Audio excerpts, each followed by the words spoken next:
আচ্ছা, এই চ্যাপ্টারের কোশ্চেনটা আমি একটু দেখলাম, মানে এই চ্যাপ্টার থেকে কী কী আসছে। ওই যে আপনাদের একটা কোশ্চেন ব্যাংক দিছে না, ওইটা খুলে দেখেন আর কি। এটা চ্যাপ্টারটা ছোট, কিন্তু এই চ্যাপ্টার থেকে গত বছর অর্থাৎ 23-24-এ কোশ্চেন আসছে হচ্ছে একটা, দুইটা, আর 22-23-এ কোশ্চেন আসছে চারটা, 21-22-এ কোশ্চেন আসছে চারটা, আর 18, 19, 20, 21 ওগুলোতে দুই একটা করে আছে। তার মানে রিসেন্ট পোর্শনে এইসব চ্যাপ্টার থেকে কোশ্চেন আসে, আগে এইসব চ্যাপ্টার থেকে কোশ্চেন আসতো না। আমি কি বুঝাইতে পারছি? এখন কোশ্চেনের প্যাটার্নটা একটু চেঞ্জ হইতেছে। ওই এক পরিপাকার অনুজীব থেকে কত কোশ্চেন করবে, বুঝিস না, কোশ্চেন তার নাই, এই জন্য একটু ছড়াইতেছে। এখন ছড়াইতে গিয়ে এইসব চ্যাপ্টার থেকে কোশ্চেন হয়। কথা ক্লিয়ার সবাই? আচ্ছা, আমরা তাহলে শুরু করি। একটু তো বললাম একটু মনোযোগ রাখতে হবে আর কি। হ্যাঁ, ঘুমাই যাবেন না, ঘুমাই গেলে তো সমস্যা। ওকে। আর ওই যে সকালবেলা দুইজনের ঘুম আসছিল, বুঝছেন, আমি ওদেরকে বলছিলাম ওই যে পিছনে ওটা ভালো জায়গা, ওখানে খুব আরামে ঘুমাইতে পারবেন, দেয়াল টেয়ালে হেলান টেলান দিয়ে। ওরা ওখানে যে ঘুমাইছে, ওরা আমার কথা রাখছে, বুঝছেন। ওদের ভালো লাগে না, কী করবে এখন, ওদের দরকার নাই এটা মেডিকেলের, বুঝছেন। ওরা হলো এইচএসসি পর্যন্ত টার্গেট, তো ওরা অনেস্ট, আমার সত্যি কথাই বলছে। আচ্ছা আসেন তাহলে আমরা শুরু করি। অর্গানস অফ ইমিউন সিস্টেম বইটা শুরু করেন। বইয়ের মধ্যে দেখেন দেওয়া আছে প্রতিরক্ষা কাকে বলে বা ইমিউনিটি কাকে বলে। ইমিউনিটির দুইটা বাংলা শব্দ আছে, একটার নাম প্রতিরক্ষা আর একটার নাম অনাক্রম্যতা। তাহলে প্রতিরক্ষার ইমিউনিটির দুইটা বাংলা শব্দ, হ্যাঁ পারবেন তো? আচ্ছা এবার আসেন, এই প্রতিরক্ষা বা ইমিউনিটির সাথে কিছু অঙ্গ জড়িত, কিছু অর্গান জড়িত, আবার এই ইমিউনিটির সাথে কিছু কোষ জড়িত। আমরা প্রথমে পড়ব হচ্ছে কি কি অর্গান জড়িত, মানে অঙ্গ। এর মধ্যে নামগুলো আপনারা বিভিন্ন চ্যাপ্টারে পড়ছেন, মানে এই জুলজি বইয়ের বিভিন্ন চ্যাপ্টারে পড়ছেন। যেমন থাইমাস গ্ল্যান্ড, এটা আমি পড়াইছিলাম ষষ্ঠ চ্যাপ্টারে, রক্ত চ্যাপ্টারে। দেখেন থাইমাস গ্ল্যান্ড হচ্ছে এই যে ট্রাকিয়া আছে না, ট্রাকিয়া যেই জায়গায় এসে দুই ভাগ হয়ে যায়, মানে ব্রঙ্কাস হয়, মানে junction between trachea and bronchus, এই জায়গাটায় থাকে হচ্ছে থাইমাস গ্ল্যান্ড। THY দিয়ে মানে থাই দিয়ে আরেকটা গ্ল্যান্ড আছে যেটা এই জায়গাটায় থাকে, এটার নাম কি? Thyroid gland. দুইটা কিন্তু সম্পূর্ণ আলাদা। হ্যাঁ, যারা একটু আমরা কম পারি, মানে মোটামুটি দেখে যাই, তারা পরীক্ষার হলে যে এগুলো একটু প্যাচ লাগাই ফেলি আর কি। থাইরয়েড আর থাইমাস গ্ল্যান্ড আলাদা। এখন থাইমাস গ্ল্যান্ডের কাজ কি? আপনাদের বইয়ে লেখা আছে টি লিম্ফোসাইটকে তৈরি করে, এটা ভুল লেখা। এটা হলো টি লিম্ফোসাইটকে বর্ধিত করে, মানে থাইমাস গ্ল্যান্ডে টি লিম্ফোসাইট বড় হয়। আর টি লিম্ফোসাইট তৈরি হয় কোথায়? অস্থিমজ্জাতে, লাল অস্থিমজ্জাতে। আমি কি বুঝাইতে পারছি সবাইকে? তাহলে এটা ক্লিয়ার। এবার আমরা 2 নম্বর পয়েন্টে যাই। 2 নম্বর পয়েন্টের নাম হচ্ছে এডিনয়েড। এটাও আমি পড়াইছি ষষ্ঠ চ্যাপ্টারে। দেখেন মানুষের এটা হচ্ছে নাসা গহ্বর, নাসা গহ্বরের পরে এই জায়গাটার নাম নেজোফেরিংস, এরপর ওরোফেরিংস, এরপর লেরিঙ্গোফেরিংস। এগুলো কি পড়াইছিলাম আমরা শ্বসনে? এই যে নেজোফেরিংস, যেখানে এই জায়গাটায় একটা গ্ল্যান্ড থাকে, একটা টনসিল থাকে, এই টনসিলের নাম এডিনয়েড টনসিল। আমি কি বুঝাইতে পারছি? এডিনয়েড টনসিলের কাজ কি? ইমিউন সিস্টেমে হেল্প করা। ছোটোবেলায় এই গ্রন্থিটা আমাদেরকে ইমিউন সিস্টেমে অনেক হেল্প করতো, এখন আর করে না। এই জন্য এডিনয়েড টনসিল বড় হলে আস্তে আস্তে ছোট হয়ে যায়, আস্তে আস্তে নিঃশেষ হয়ে যায়। আমি কি বুঝাইতে পারছি? এবার আসেন হলো অ্যাপেন্ডিক্স। এইটা পড়াইছে আপনাদেরকে পরিপাক চ্যাপ্টারে। অ্যাপেন্ডিক্স কাকে বলে? সিকাম চিনেন সবাই? লার্জ ইন্টেস্টাইনের এই শুরুর জায়গাটার নাম সিকাম। সিকাম থেকে একটা নলাকার দণ্ডের মতো বের হইছে, এটার নাম অ্যাপেন্ডিক্স। এটারও একমাত্র কাজ ইমিউন সিস্টেমে হেল্প করা। এটা ছোটবেলা কাজ করতো, এখন তেমন কাজ করে না, এখন কেটে ফেলে দিলেও কোনো সমস্যা নাই। বুঝাইতে পারছি? তাহলে অ্যাপেন্ডিক্স ক্লিয়ার। এরপর আর কি আছে আপনাদের বইয়ে? বোন মেরো। এটা আমি পড়াইছি রক্ত চ্যাপ্টারে। বোন মেরো কত প্রকার? দুইটা। কি কি? লাল এবং হলুদ। Very good. লালটা কি করে? রক্ত তৈরি করে। আর হলুদটা কি করে? রক্ত তৈরি ছাড়া অন্য কাজ করে। আমি কি বুঝাইতে পারছি? তাহলে লাল অস্থিমজ্জা রক্ত তৈরি করে। আপনাদের বইয়ে দেখেন একটু কনফিউজিং লেখা আছে, অস্থিমজ্জা অনুচক্রিকা এবং আরবিসি তৈরি করে লেখা আছে। ডাব্লিউবিসির কথাটা দেওয়া নাই, কিন্তু পরের লাইনে আবার দেওয়া আছে গ্রেনুলোসাইট তৈরি করে, বি লিম্ফোসাইট তৈরি করে, এগুলো তো ডাব্লিউবিসি। তার মানে বোন মেরো ডাব্লিউবিসিও তৈরি করে, আরবিসিও তৈরি করে, অনুচক্রিকা তৈরি করে, সব করে। আমি কি বুঝাইতে পারছি? সবার সামনে বই তো আছে নাকি? বই আছে না? বই না থাকলে অন্যদের থেকে একটা নেন, নাহলে আমাকে বলেন, আমি এনে দেই। বই কিন্তু লাগবে। হ্যাঁ, তাহলে এই পর্যন্ত কি ক্লিয়ার? আমরা কনফিউশনের কোনো দরকার নেই। তোদের নাই বই? হ্যাঁ শেয়ার কর, তাহলেই তো হয়।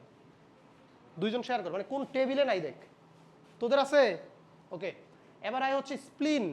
এটা আমরা পড়ছি কোথায়? স্প্লিন আমরা পড়ছি, এটাও রক্ত চ্যাপ্টারে পড়ছি। 5টা লসিকা গ্রন্থি ছিল, এর মধ্যে একটা ছিল স্প্লিন বা প্লিহা, মনে পড়ে? ওই যে আরবিসির কবরস্থান, এটা সেটা। এখানে শুধু একটা পয়েন্ট লাগবে, এটাকে ইমিউনোলজিক্যাল ফিল্টার বলে। ইমিউনোলজিক্যাল ফিল্টার কি জিনিস? তার মানে এটা রক্ত পরিশ্রুত করে, রক্ত ফিল্টার্ড করে, করার পর ইমিউন সিস্টেমে হেল্প করে। কিভাবে? খারাপ জিনিসগুলোকে মেরে ফেলে। আমি কি বুঝাইতে পারছি? তাহলে এটা খুব সহজ। আচ্ছা, এরপরে যাই আমরা প্যালাটাইন টনসিল। টনসিল বলতে আসলে আমরা শুধু প্যালাটাইন টনসিলকেই বুঝি, ওই যে হা করলে যে দেখা যায়। তবে এডিনয়েডও কিন্তু একটা টনসিল, বাট ওইটা আমরা টনসিলের মধ্যে না এনে আমরা শুধু প্যালাটাইন টনসিলের কথা বলতেছি। এটারও একমাত্র কাজ ইমিউন সিস্টেমে হেল্প করা, কারণ এটা একটা লিম্ফ নোড বা লিম্ফ গ্রন্থি। আমি কি বুঝাইতে পারছি? ওই যে 5টার মধ্যে এটাও ছিল টনসিল। এবার আসেন, এইটা আপনারা কোথাও পড়েন নাই, এটা পরীক্ষায় আমরা দিব। পেয়ার প্যাচেস কাকে বলে? পেয়ার প্যাচেস হচ্ছে এক ধরনের লিম্ফ নোড বা এক ধরনের লসিকা গ্রন্থি, যেটা কেবলমাত্র স্মল ইন্টেস্টাইনের আইলিয়ামে থাকে। আমি কি বুঝাইতে পারছি? পেয়ার প্যাচেস কি একটা লিম্ফ নোড, কই থাকে? শুধুমাত্র আইলিয়ামে থাকে। অর্থাৎ আইলিয়াম, আইলিয়াম মানে হলো স্মল ইন্টেস্টাইনে ডিউডেনাম জেজুনাম আইলিয়াম, ওই আইলিয়ামে থাকে দেখে শুধুমাত্র, বা ইলিয়াম আর ওইসে, ওরে বাবা, আইলিয়াম বা ইলিয়ামে থাকে দেখে এটার নাম কি বলতো? পেয়ার প্যাচেস, আর কিন্তু কিছু না। এটা কিন্তু ভাই লিম্ফ নোডই। হ্যাঁ, তাহলে পারবি তো? ওকে ওকে ওকে, এবার আয়, এবার আমরা পরের প্রশ্নে যাই। পরের প্রশ্ন হচ্ছে কি কি কোষ, মানে কি কি সেল ইমিউন সিস্টেমের সাথে জড়িত। এতক্ষণ পড়ছি অর্গান, যাদের মানে কি বলবো, যাদের মনোযোগ অনেক বেশি তারা কিন্তু পরীক্ষায় এটাও ভুল করেন। কোশ্চেন থাকে নিচের কোনটি অনাক্রম্যতন্ত্রের অঙ্গ, আপনি লিখেন লিম্ফোসাইট, তাহলে হবে? অঙ্গ তো অঙ্গ, আর কোষ তো কোষ। আচ্ছা, এবার আমরা কোষ শুরু করি। প্রথমটা দেওয়া আছে আপনাদের বইয়ে লিম্ফোসাইট, আমরা লিম্ফোসাইট দিয়ে শুরু করি। তার আগে বলেন লিম্ফোসাইট কাকে বলে? What is lymphocyte? লিম্ফোসাইট একটা শ্বেত রক্তকণিকা, মানে ডাব্লিউবিসি। আচ্ছা, এটা কোন ধরনের শ্বেত রক্তকণিকা? ধরে এটা এগ্রেনুলোসাইট, অদানাদার। ডাব্লিউবিসি আছে তো 2 ধরনের। আচ্ছা, তাহলে লিম্ফোসাইট একটা অদানাদার ডাব্লিউবিসি, শেষ। আচ্ছা, এবার পরের কথা, লিম্ফোসাইট কত প্রকার? এটাও আমরা রক্ততে পড়ে আসছি already. T lymphocyte, B lymphocyte, natural killer cell. এটার নাম কেন টি লিম্ফোসাইট? এটা তৈরি হয় বোন মেরুতে, বড় হয় থাইমাসে, টি দিয়ে শুরু, এই জন্য টি লিম্ফোসাইট। বি সেলের নাম কেন বি সেল? তৈরি হয় বোন মেরুতে, বড় হয় বোন মেরুতে, বোন মেরু বি দিয়ে শুরু, এই জন্য এটা বি সেল। নাকি বুঝোস নাই? বুঝোস না কেউ এমন থাকলে কিন্তু বলতে হবে, লজ্জার জন্য বসে থাকিস না কিন্তু। হ্যাঁ, আর ন্যাচারাল কিলার সেল কাকে বলে এটা আমরা আসবো পরে। এবার আয় হচ্ছে টি সেল নিয়ে আমরা আগে পড়ি। টি সেল 2 প্রকার, একটার নাম হেল্পার টি সেল, আরেকটার নাম সাইটোটক্সিক টি সেল। তাহলে টি সেল 2 রকমের, হেল্পার টি সেল এবং সাইটোটক্সিক টি সেল। আমি কি বুঝাইতে পারছি? হেল্পার টি সেলের কাজ কি? সে শুধুমাত্র হেল্প করে। আর সাইটোটক্সিক টি সেলের কাজ কি? সাইটো মানে কি বলতো? কোষ, টক্সিক মানে কি? বিষ। বিষ প্রয়োগের মাধ্যমে কোষকে মেরে ফেলে সে। আমি কি বুঝাইতে পারছি? সাইটোটক্সিক টি সেল অন্য একটা কোষকে মেরে ফেলতে পারে, কিভাবে? বিষ প্রয়োগের মাধ্যমে, এই জন্য তার নাম সাইটোটক্সিক। এবার আয়, হেল্পার টি সেল আবার 2 প্রকার, একটার নাম হেল্পার টি সেল 1, আরেকটার নাম হেল্পার টি সেল 2। টি সেলের এই ম্যাপটা আমরা সবাই বুঝছি কিনা আমাকে বলেন? এই ম্যাপিং ক্লিয়ার একদম? ম্যাপ নিয়ে কোনো ঝামেলা নাই? তাহলে আমরা এবার একটা একটাতে যাই। সবার আগে আমি একটা স্লাইড দিছি, দেখেন এই স্লাইডটা আসলে কি? এই স্লাইডটা আসলে আমাদের শরীরে যখন কোনো জীবাণু প্রবেশ করবে, ওই জীবাণুর বিরুদ্ধে আমাদের শরীর কিভাবে রিয়্যাক্ট করবে, কিভাবে রেসপন্স করবে, এটা হচ্ছে তার মেকানিজম। আমি কি বুঝাইতে পারছি আমরা কি পড়তে যাচ্ছি? আচ্ছা, সবার আগে ধরে নিলাম আমি একটা ছোট্ট ব্যাকটেরিয়া আক্রমণ করলো আপনাকে। এই ব্যাকটেরিয়াটা যখনই রক্তের মধ্যে আসবে, তখনই আপনার রক্তের মধ্যে একটা বড় কোষ আছে, নাম হলো ম্যাক্রোফেজ। নাম শুনছেন তো মনে হয়? ম্যাক্রোফেজ মানে হচ্ছে একটা মনোসাইটের বড় ভাই। মনোসাইট হচ্ছে একটা ডাব্লিউবিসি, তার মানে ম্যাক্রোফেজ এক ধরনের ডাব্লিউবিসি। এটা মনে হয় পারি আমরা। এই ম্যাক্রোফেজ কি করবে? এই মানে ছোট ব্যাকটেরিয়াটাকে ধরে ফেলবে, অ্যারেস্ট করবে। ধরার পর কি করবে, সে এই ছোট ব্যাকটেরিয়াটাকে নিয়ে হেল্পার টি সেলের কাছে প্রেজেন্ট করবে যে আমি একটা জীবাণু ধরে আনছি। এই প্রক্রিয়াটার নাম আমরা বলি অ্যান্টিজেন প্রেজেন্টেশন। সবার খাতার মধ্যে এই কথাটা লিখেন যে এই নামে কিছু একটা পড়ছেন। অ্যান্টিজেন প্রেজেন্টেশন কাকে বলে? অ্যান্টিজেন কোনটা? এই জীবাণুটাকেই কিন্তু আমরা অ্যান্টিজেন বলতে পারি, তাই না? এই জীবাণুর নাম তো অ্যান্টিজেন নাকি? আচ্ছা, অ্যান্টিজেনকে আমরা হেল্পার টি সেলের কাছে প্রেজেন্ট করছি, এই প্রক্রিয়ার নাম অ্যান্টিজেন প্রেজেন্টেশন। দেখ বুঝছিস কিনা, এই পর্যন্ত ক্লিয়ার? আচ্ছা এবার আয়, কোন কোষটা অ্যান্টিজেন প্রেজেন্ট করলো? ম্যাক্রোফেজ। এই জন্য ম্যাক্রোফেজকে আমরা বলি এপিসি, অ্যান্টিজেন প্রেজেন্টিং সেল। মানে যেই কোষগুলো অ্যান্টিজেন প্রেজেন্ট করে তার নাম অ্যান্টিজেন প্রেজেন্টিং সেল। তার মানে ম্যাক্রোফেজ একটা অ্যান্টিজেন প্রেজেন্টিং সেল। আর কে কে আছে? আর আছে হলো বি সেল, আর একটা আছে ডি, ডেনড্রাইটিক সেল। তাহলে 3 ধরনের কোষ হচ্ছে অ্যান্টিজেন প্রেজেন্টিং সেল। আপনারা কি বুঝছেন? 3 ধরনের সেলকে বলা হয় অ্যান্টিজেন প্রেজেন্টিং সেল, এমবিডি। পারবো আমরা এই পর্যন্ত সবাই? বি সেল, আর ডিতে ডেনড্রাইটিক সেল, ডেনড্রাইটিক সেল। এই পর্যন্ত কোনো ঝামেলা নাই কারুর। তাহলে আমরা ছিলাম হেল্পার টি সেলের কাছে, অর্থাৎ আসামিটা এখন মানে জীবাণুটা এখন হেল্পার টি সেলের কাছে আছে, তাই না? হেল্পার টি সেল এখন কি করবে? হেল্পার টি সেলের হাতে অপশন হচ্ছে 3টা। হেল্পার টি সেল 3 উপায়ে এই জীবাণুটাকে এখন মারবে। কয়টা উপায়? 3 উপায়। 3 উপায়ের মধ্যে প্রথম উপায় হচ্ছে, যদি এই জীবাণুটা খুবই ছোট থাকে, একদম পিচ্ছি, এমন কোনো পাওয়ার নাই, তখন হেল্পার টি সেল ম্যাক্রোফেজকেই আবার দায়িত্ব দিবে ফ্যাগোসাইটোসিস করার জন্য। কারণ ম্যাক্রোফেজ ফ্যাগোসাইটোসিস করতে পারে। আমি কি বোঝাইতে পারছি কিনা? কিভাবে এই প্রক্রিয়া, মানে সে কিভাবে পাঠায় ম্যাক্রোফেজের কাছে? এটাতে হেল্প করে TH1, হেল্পার টি সেল 1। একটু আগে আমরা পড়াইছিলাম হেল্পার টি সেল 2টা, helper T sell 1, helper T cell 2। এই হচ্ছে হেল্পার টি সেল 1 এর কাজ। দেখেন বুঝছেন কিনা? এই পর্যন্ত ক্লিয়ার? কোনো ঝামেলা নাই, একটা পদ্ধতি কিন্তু শেষ। এবার আসেন দ্বিতীয় পদ্ধতি। যদি এমন হয় এই ব্যাকটেরিয়াটা বিশাল বড় ব্যাকটেরিয়া এবং অনেক পাওয়ারফুল ব্যাকটেরিয়া, যেমন মাইকোব্যাকটেরিয়াম টিউবারকিউলোসিস, মানে যক্ষ্মার ব্যাকটেরিয়া, তখন কি হবে? তখন ম্যাক্রোফেজ তো এটাকে মারতে পারবে না। তখন আমরা দ্বিতীয় পদ্ধতি অবলম্বন করব। দ্বিতীয় পদ্ধতি হচ্ছে হেল্পার টি সেল, মানে হেল্পার টি সেল যেটা, সে হেল্পার টি সেল 2 এর মাধ্যমে বি সেলকে সংবাদ পাঠাবে। বি সেল কোনটা? বি সেল কি করবে? বি সেল যখন নির্দেশ পাবে, সে একটু পরিবর্তিত হবে, হয়ে তৈরি করবে প্লাজমা সেল। তাহলে প্লাজমা সেল কি জিনিস? প্লাজমা সেল এমন একটা সেল যেটার একমাত্র কাজ অ্যান্টিবডি তৈরি করা, এবং যেটা একমাত্র বি সেল থেকেই তৈরি হয়। আরও সংক্ষেপে বললে, বি সেলের একটা পরিবর্তিত রূপের নামই প্লাজমা সেল। নাকি বুঝোস নাই? এই পর্যন্ত ক্লিয়ার? এবার প্লাজমা সেল অ্যান্টিবডি তৈরি করে ফেললো, আর অ্যান্টিবডি কি করে? অ্যান্টিজেনকে মেরে ফেলে। তাহলে ব্যাকটেরিয়াটা মেরে ফেললো। তাহলে এটা আরেকটা পদ্ধতি। দেখেন বুঝছেন কিনা? এই পর্যন্ত ক্লিয়ার? এবার আমরা চলে যাব থার্ড পদ্ধতিতে। থার্ড পদ্ধতি কোনটা? এবার আসেন, যদি এমন হয় ব্যাকটেরিয়া আসলো না, আসলো একটা ভাইরাস। ভাইরাস তো ব্যাকটেরিয়া থেকেও পাওয়ারফুল। তখন কি হবে? তখন হেল্পার টি সেল এই ভাইরাসকে পাঠিয়ে দিবে সাইটোটক্সিক টি সেলের কাছে। সাইটোটক্সিক টি সেল কিন্তু হেল্পার টি সেলের একটা ভাই, কারণ টি সেল 2 প্রকার, সাইটোটক্সিক টি সেল আর helper T cell. Cytotoxic T cell কি করবে? সাইটোটক্সিক টি সেল, তার মধ্যে একটা বিষ আছে বলছিলাম, এই বিষ প্রয়োগের মাধ্যমে এই কোষটাকে মেরে ফেলবে। এই প্রক্রিয়াটার নাম সাইটোটক্সিসিটি। দেখেন বুঝছেন কিনা? এই পর্যন্ত সবাই ক্লিয়ার কিনা আমাকে বলেন। কারোর কি কোনো কোশ্চেন আছে?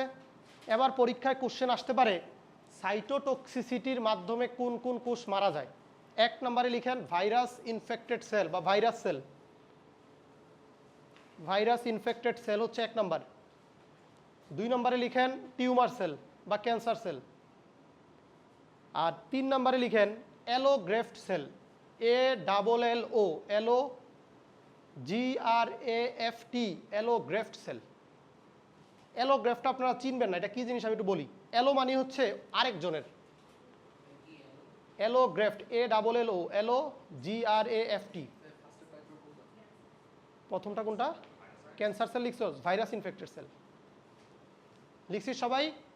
আচ্ছা এবার শোন, অ্যালোগ্রাফটটা কি? অ্যালো মানে আরেকজনের, গ্রাফট মানে হলো অংশ, যে কোনো কিছুর অংশকে গ্রাফট বলে, বুঝছিস? তাহলে অ্যালোগ্রাফট মানে হলো আরেকজনের অংশ। যেমন ধর আমরা কিডনি প্রতিস্থাপন করি না, একজনের কিডনি আরেকজনের মধ্যে এনে লাগাই, এটার নাম অ্যালোগ্রাফটিং। আরেকজনের কিডনি এনে আমার শরীরে লাগাইলাম, এটাকে কি বলবো? অ্যালোগ্রাফটিং। অবশ্যই একই প্রজাতির হইতে হবে। তুই এখন কুত্তার কিডনি এনে লাগাবি তাহলে তো হবে না, অবশ্যই মানুষের কিডনি হইতে হবে। হ্যাঁ, এবার আয়, আমরা হৃৎপিণ্ড পড়ার সময় পড়ছিলাম করোনারি বাইপাস সার্জারি, যখন নিজের আর্টারিটা বন্ধ হয়ে যেত, কি হয়েছিল? ওই যে পা থেকে একটা সেফিনাস ভেইন এনে লাগাইতাম, এটার নাম অটোগ্রাফটিং, মানে নিজেরটা লাগাইছি। আমি কি বুঝাইতে পারছি কিনা? আচ্ছা এখন ধর তুই আরেকজনের শরীর থেকে আইনা কিডনি লাগাইছস, টিস্যু ম্যাচ করস নাই, জাস্ট র্যান্ডম এনে লাগাই দিছস, তখন কি হবে? তখন তোর সাইটোটক্সিক টিসেল ভাববে এটারে কিডনি, ভাববে না, ভাববে এটা একটা বড় ব্যাকটেরিয়া, বড় ভাইরাস। তখন সাইটোটক্সিক টিসেল ওই কিডনিকে ড্যামেজ করে ফেলে। এই জন্য কিডনি প্রতিস্থাপন করে কোনো লাভ হয় না। আমি কি বুঝাইতে পারছি? কথাবার্তা ক্লিয়ার?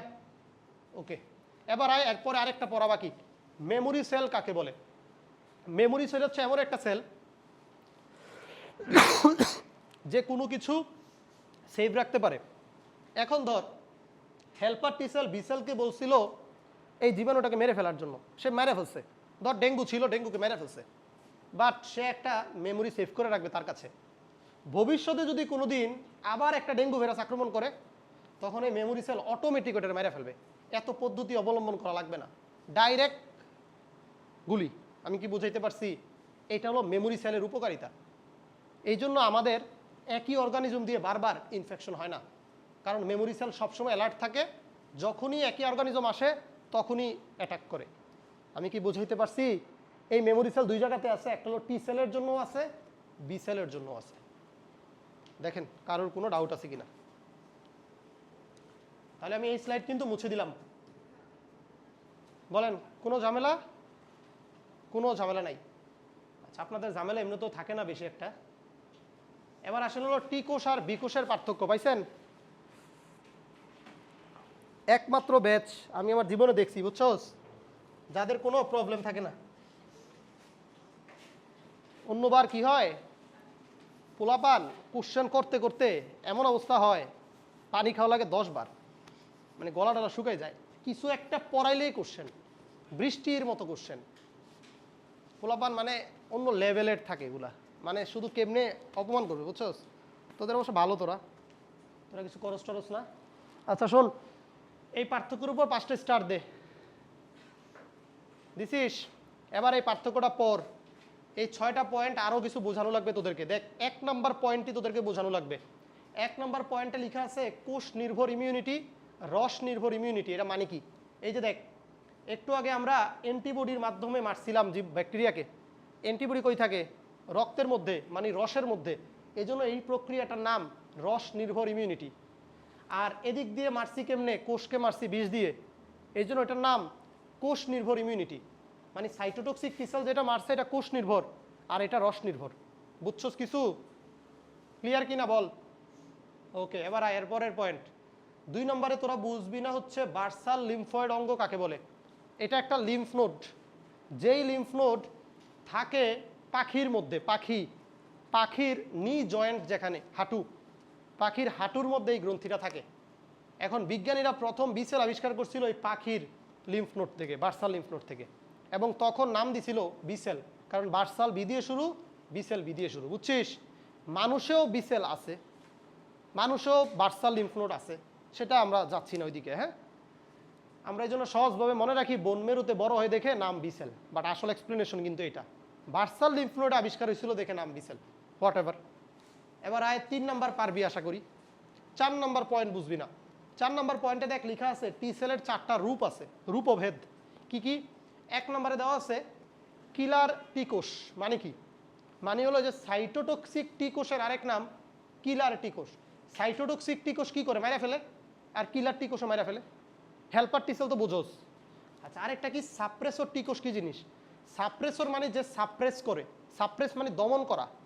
ধর এমন হয়েছে কাণ্ড, টিসেল রক সারা দেহে থাকার কথা 100টা, হয়ে গেছে 500টা, তখন কি করবে, ওই অন্য টিসেলগুলা নিচেদের টিসেলগুলারে মেরে ফেলবে, মানে নিজেরা মারামারি করে। কেন? যেন টিসেল ওভারলোড না হয়। আমি কি বুঝাইতে পারছি? এটার নাম সাপ্রেশন। আর যেই টিসেলগুলো অন্য টিসেলকে মেরে ফেলে তাদের নাম সাপ্রেসর টিসেল।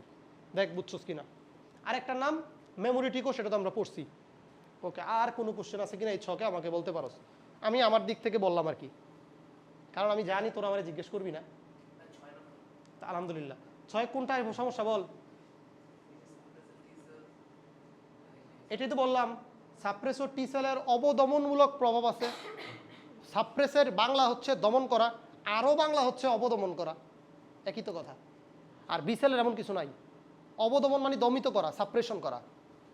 ক্লিয়ার এই পর্যন্ত সবাই? যাব আমরা।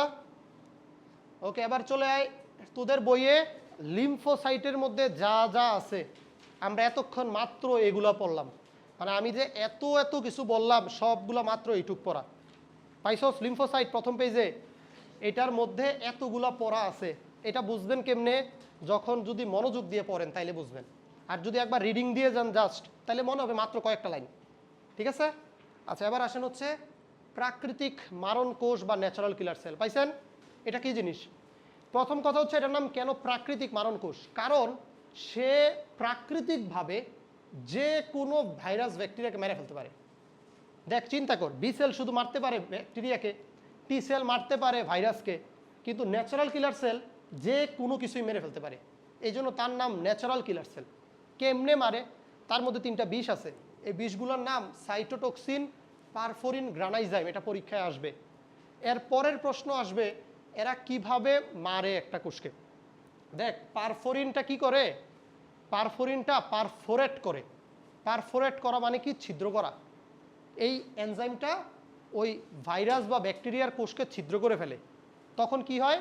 ওই কোষের মধ্যে পানি ঢুকে, অনেক ভাইরাসের মধ্যে পানি ঢুকার পর এটা ফুলে যায়, তারপরে ব্রাস্ট করে, আর এইভাবেই ওই ভাইরাস ব্যাকটেরিয়াটা মারা যায়। এই কথাটাও পরীক্ষায় আমরা দিব। তাহলে প্রাকৃতিক মারণ কোষ থেকে এইটুক পড়লে এনাফ। আমরা কি বুঝাইতে পারছি? এরপরে যাব। এরপরে হলো মনোনিউক্লিয়ার ফ্যাগোসাইট কাকে বলে? মনো মানে কি? নিউক্লিয়ার মানে নিউক্লিয়াস, এক নিউক্লিয়াস বিশিষ্ট। ফ্যাগোসাইট মানে কি?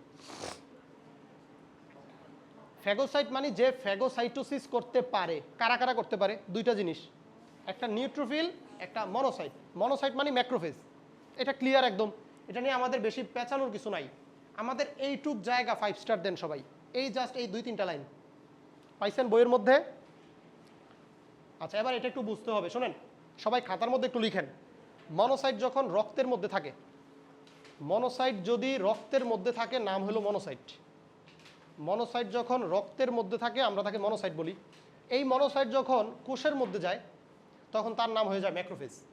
তাই মনোসাইট আর ম্যাক্রোফেজ চিনার একটা উপায় বললাম আপনাদেরকে। পারবো আমরা? রক্তের মধ্যে থাকলে নাম মনোসাইট, কোষের মধ্যে থাকলে নাম হচ্ছে ম্যাক্রোফেজ। কি কি লেখা? কোষ আর টিস্যু দেখি।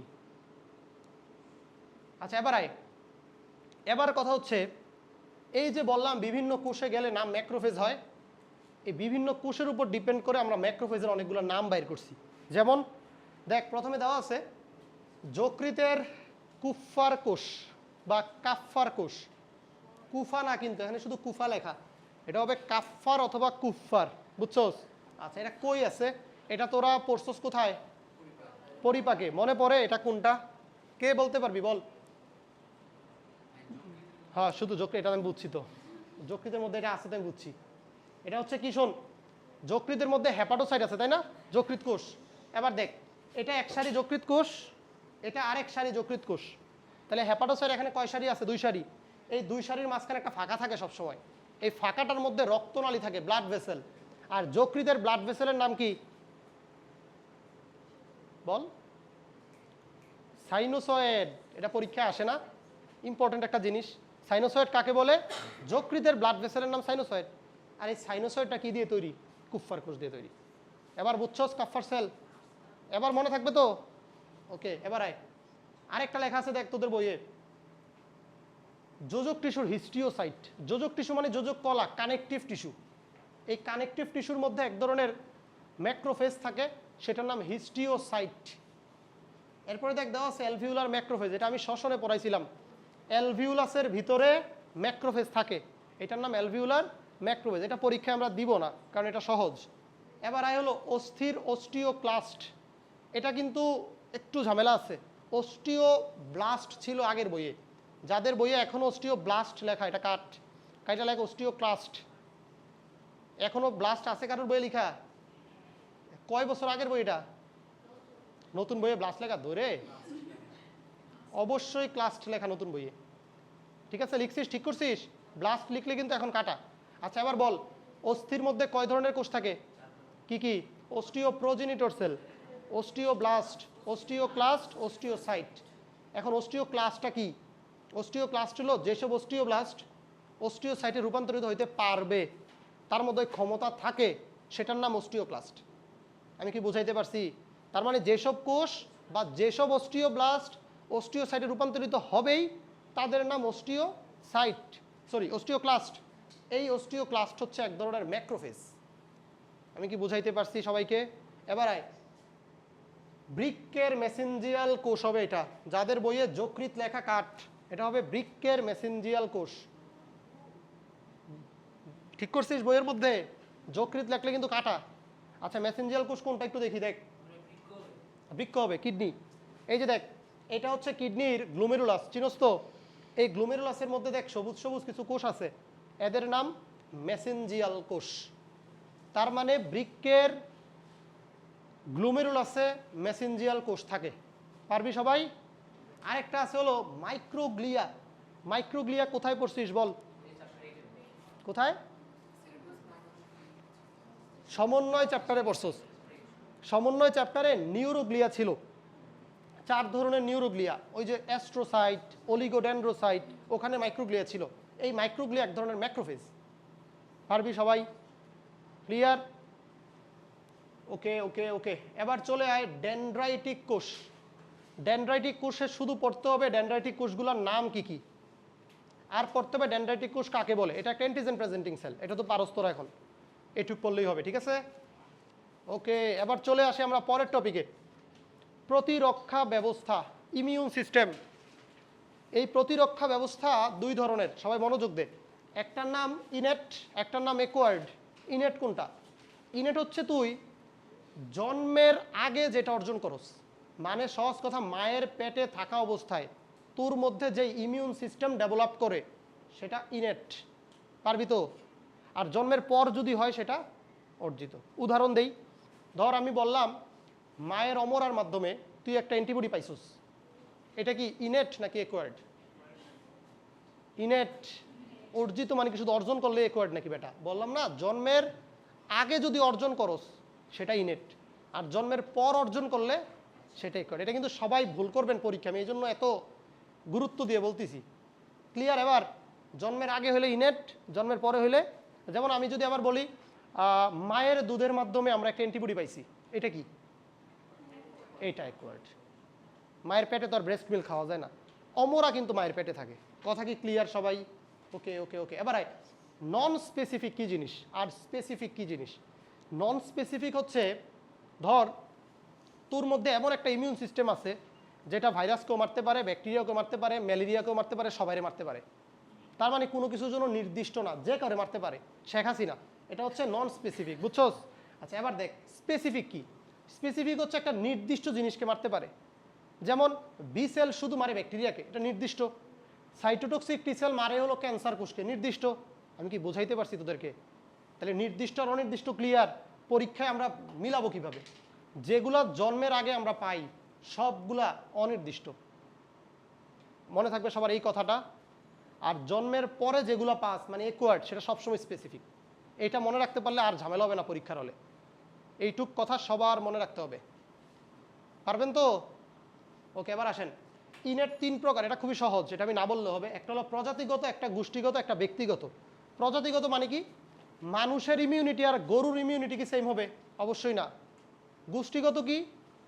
শ্বেতাঙ্গ আর কৃষ্ণাঙ্গ, তাদের মধ্যে ইমিউনিটির পার্থক্য আছে। এমন অনেক রোগ আছে শ্বেতাঙ্গদের হয় না, আবার এমন অনেক রোগ আছে কৃষ্ণাঙ্গদের হয় না। তাহলে গোষ্ঠী ওয়াইজও ইমিউনিটি ভাগ হয়। ব্যক্তিগত কোনটা? ধর আমাদের মধ্যেও অনেকের অ্যালার্জি আছে, অনেকের অ্যালার্জি নাই, অনেকের হৃৎপিণ্ডে সমস্যা আছে, অনেকের নাই। তার মানে পার্সন টু পার্সনও ইমিউনিটি ভেরি করে, এটা সহজ জিনিস। আমরা এবার চলে যাই হচ্ছে প্রতিরক্ষা স্তর। দেখ দেওয়া আছে তোদের বইয়ে 3টা প্রতিরক্ষা স্তর, পাইছস? একটা বক্সের মধ্যে দেওয়া আছে 3টা। এখন এই বক্সের মধ্যে একটু দেখতো, প্রথম, দ্বিতীয় আর তৃতীয়। প্রথম আর দ্বিতীয়টার উপরে লেখা আছে অনির্দিষ্ট, পাইছস বক্সটার মধ্যে? অনির্দিষ্ট মানে কি? এটা চোখ বন্ধ করে কি বলবি? এটা ইনেট বা সহজাত। আর তৃতীয়টার মধ্যে স্পেসিফিক লেখা আছে, তাহলে চোখ বন্ধ করে এটা কি? একোয়ার্ড বা অর্জিত। পরীক্ষার সময় এগুলো যদি প্যাচ লাগে তাহলে কিন্তু বিপদ। কোনো ডাউট আছে এই পর্যন্ত? এবার আমরা প্রতিরক্ষা স্তরগুলো একটু পড়ি। প্রথম প্রতিরক্ষা স্তরে সবার আগে আমাদের পড়তে হবে ত্বক। ত্বকে কি পড়বি বল? ত্বকে বাকি সবই পারবি, আমি জাস্ট যেগুলো পারবি না এগুলো দেখাবো আর কি এখন। হ্যাঁ, ক্যারাটিনময় মানে কি? ক্যারাটিন হচ্ছে এক ধরনের প্রোটিন। প্রোটিন কি দিয়ে তৈরি? অ্যামাইনো অ্যাসিডের চেইন দিয়ে তৈরি। তার মানে ক্যারাটিন অনেকগুলো অ্যামাইনো অ্যাসিডের চেইন দিয়ে তৈরি। এই কারণে ক্যারাটিন যখন স্কিনে থাকে, এই চেইনটা যখন থাকে তখন বাইরে থেকে কিছু ঢুকতে পারে না। এই হচ্ছে ক্যারাটিন থাকার লাভ। বুঝাইতে পারছি? এবার 2 নম্বর, লোম তো পড়ানোর কিছু নাই, সিলিয়া। সিলিয়া কই আছে? শ্বসন চ্যাপ্টারে পড়াইছিলাম। সিলিয়া চুলের মতো মুভ করতে পারে, তখন জীবাণুগুলো কি হয়? আটকায় যেতে পারে। কথা কি ক্লিয়ার? আচ্ছা এবার অশ্রু লালার মধ্যে এই very important enzyme lysozyme enzyme, এটা পারতেই হবে। সবাই লিখ লাইসোজাইম এনজাইম আর কোথায় কোথায় আছে। লাইসোজাইম এনজাইম আছে হলো অশ্রুর মধ্যে, অশ্রুর মধ্যে আছে লাইসোজাইম এনজাইম, লালার মধ্যে আছে, তারপর আছে এক নিউট্রোফিলের মধ্যে, তারপর লিখ ম্যাক্রোফেজের মধ্যে। কয়টা হলো? 4টা।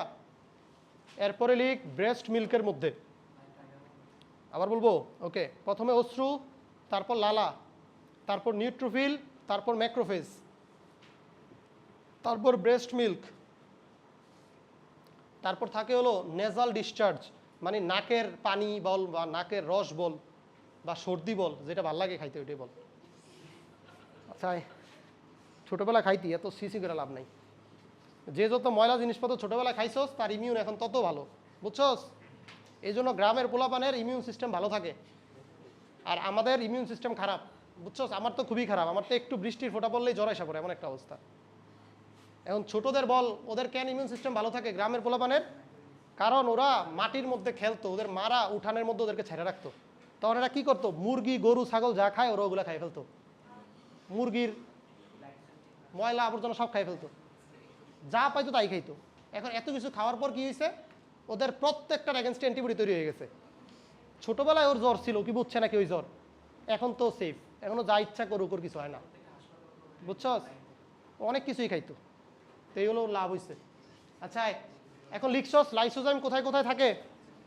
আচ্ছা এবার বল, এই লাইসোজাইম এনজাইম এত জায়গায় যে আছে, লাভটা কি?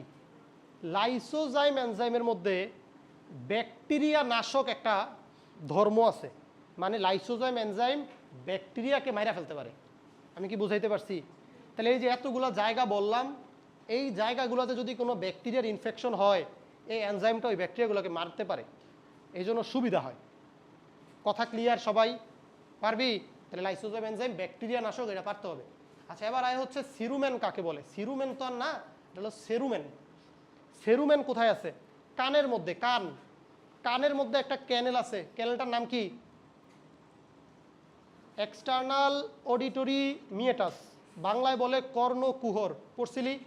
এই এক্সটার্নাল অডিটরি মিয়েটাসে কিছু গ্রন্থি আছে, এই গ্রন্থিগুলোর নাম সেরুমিনাস গ্রন্থি, এটাও পড়ছো সমন্বয় চ্যাপ্টারে। এই সেরুমিনাস গ্রন্থির মধ্যে এক ধরনের ক্ষরণ হয়, এই ক্ষরণটার নাম সেরুমেন। পারবো আমরা? সেরুমেন কোন ধরনের পদার্থ? এটা একটা অয়েলি পদার্থ, অয়েলি মানে তেল, ওই যে কানের খৈল তো তেল জাতীয়, এই জন্য এটা লিপিড জাতীয় পদার্থ। এইটুক ইনফরমেশন থাকলেই হবে। এরপরে হচ্ছে পোস্টিকনালির অ্যাসিড, এটা তো পারবি, স্টোমাকের মধ্যে হাইড্রোক্লোরিক অ্যাসিড আছে। রেচন জননতন্ত্র অ্যাসিড, জনিতে এক ধরনের ব্যাকটেরিয়া থাকে যেটা ল্যাকটিক অ্যাসিড উৎপন্ন করে, ব্যাকটেরিয়াটার নাম দিব আমরা পরীক্ষায়, ল্যাক্টোবেসিলাস। ল্যাক্টোবেসিলাস ইম্পর্টেন্ট ব্যাকটেরিয়া, লিখছস? যোনির মধ্যে যে ব্যাকটেরিয়া ল্যাকটিক অ্যাসিড তৈরি করে সেটার নাম ল্যাক্টোবেসিলাস। লিখছস কিনা দেখ, lactobacillus, LACTO, lacto BACILLUS, lactobacillus. Okay, এবার আয় মলত্যাগ বমি তো পারবি। Microbiome, very very important. Microbiome কাকে বলে শোন, তোদের পেটের মধ্যে কিছু গাট ফ্লোরা আছে, নাম শুনছস? গাট ফ্লোরা।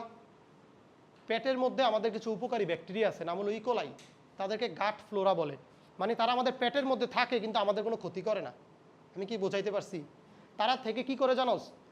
ব্যাকটেরিয়ার যে সমস্ত খাবার দাবার হয় তারা এগুলো সব খেয়ে ফেলে নিজেরা। চিন্তা কর, তোর বন্ধু খেয়ে ফেলতেছে, সমস্যা তো নাই।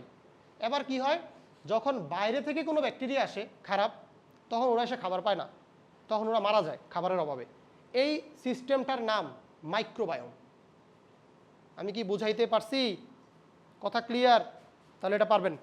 নেক্সট, আমি যেগুলো বলতেছি না এগুলো আবার স্কিপ করেন না, হ্যাঁ?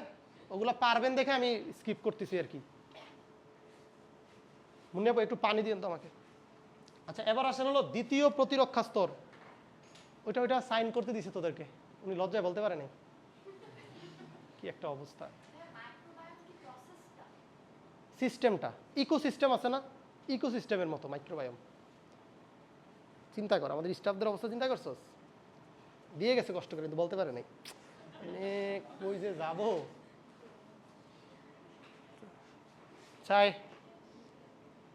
আমাদের স্টাফদের অনেক দাম আছে বুঝছস, তোদের কাছে টাকা চাইতে পারে না লজ্জায়, টাকা চাইতে পারে না, বসতে পারে না, কিছু চাইতে পারে না।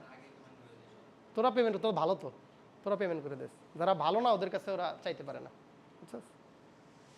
আচ্ছা, দ্বিতীয় প্রতিরক্ষা স্তর নন স্পেসিফিক স্তর। হ্যাঁ, তাহলে প্রথমটা ফ্যাগোসাইট, নিউট্রোফিল আর ম্যাক্রোফেজ। এটা তো পারবি ইজিলি নাকি? এটা তো আমরা পড়ছি অলরেডি। ন্যাচারাল কিলার সেল আমরা পড়ছি সব, এটাও পারবো। আমরা পারবো না হচ্ছে প্রদাহ, এটা খুবই ইম্পর্টেন্ট। প্রদাহ পাইছেন? আচ্ছা, প্রদাহ জিনিসটা একটু বুঝেন আগে। প্রদাহর ইংলিশ হচ্ছে ইনফ্ল্যামেশন।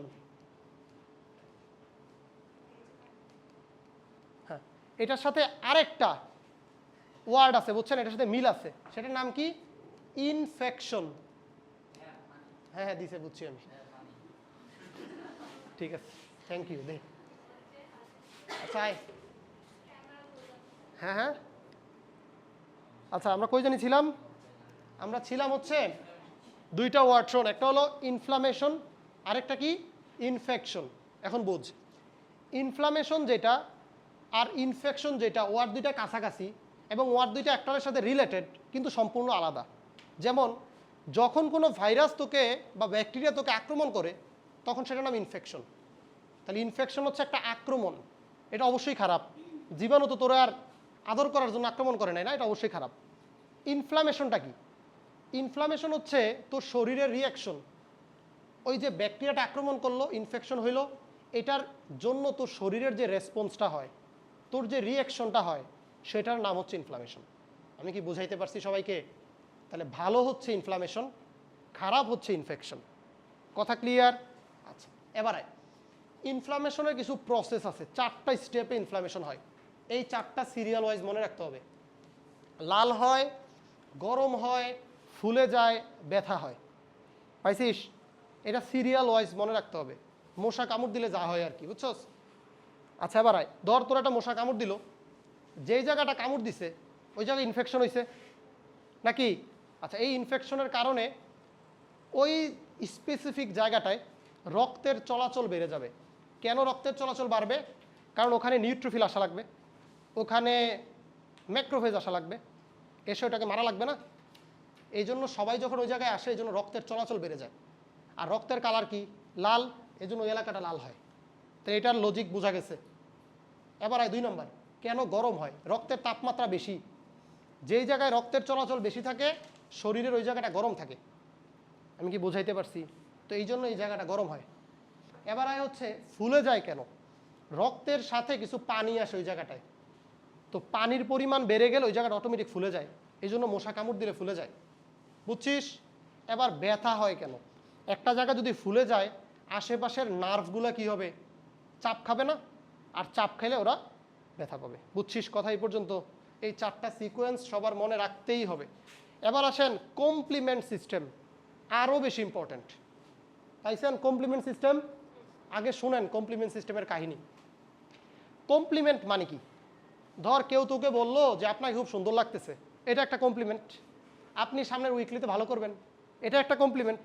আচ্ছা, তাহলে কমপ্লিমেন্টের বাংলা হচ্ছে প্রশংসা করা, অনুপ্রেরণা দেওয়া, বা ইংলিশে বলে টু ইনহেন্স, গতি বাড়ানো। এই জিনিসগুলো হচ্ছে কমপ্লিমেন্টের সমার্থক শব্দ, তাই না? কমপ্লিমেন্ট সিস্টেম ইমিউন সিস্টেমের জন্য একটা অনুপ্রেরণা। মানে ধর কোনো একটা জীবাণুকে নিউট্রোফিল মারতে চায়, ফ্যাগোসাইটোসিস করতে চায়, এখন কমপ্লিমেন্ট সিস্টেম গিয়ে নিউট্রোফিলকে বলবে তুমি পারবা, তুমি ওরে মারো। তাহলে এই যে একটা অনুপ্রেরণা দিল, একটা উদ্দীপনা দিল টু কিল দ্য ব্যাকটেরিয়া, এটার নাম হচ্ছে কমপ্লিমেন্ট সিস্টেম। তাহলে কাকে বলে বুঝছস? কমপ্লিমেন্ট সিস্টেম কাকে বলে? এটা এমন একটা সিস্টেম যেটা ইমিউন সিস্টেমকে অনুপ্রেরণা দেয় ইমিউন সাড়া দেওয়ার জন্য বা ইমিউন রেসপন্স দেওয়ার জন্য। পারবি সবাই? কমপ্লিমেন্ট সিস্টেম কি দিয়ে তৈরি? 20টা প্লাজমা প্রোটিন দিয়ে তৈরি। ইম্পর্টেন্ট। এখন বল প্লাজমা প্রোটিন তোরা কয়টা পড়ছস? রক্ত চ্যাপ্টারে প্লাজমা প্রোটিন পড়ছিলি? হ্যাঁ প্রায়। এখনই ভুলে গেছস? বল বল বল। 5টা? ঠিক আছে, 5টা অপশনে থাকবে, সমস্যা নাই।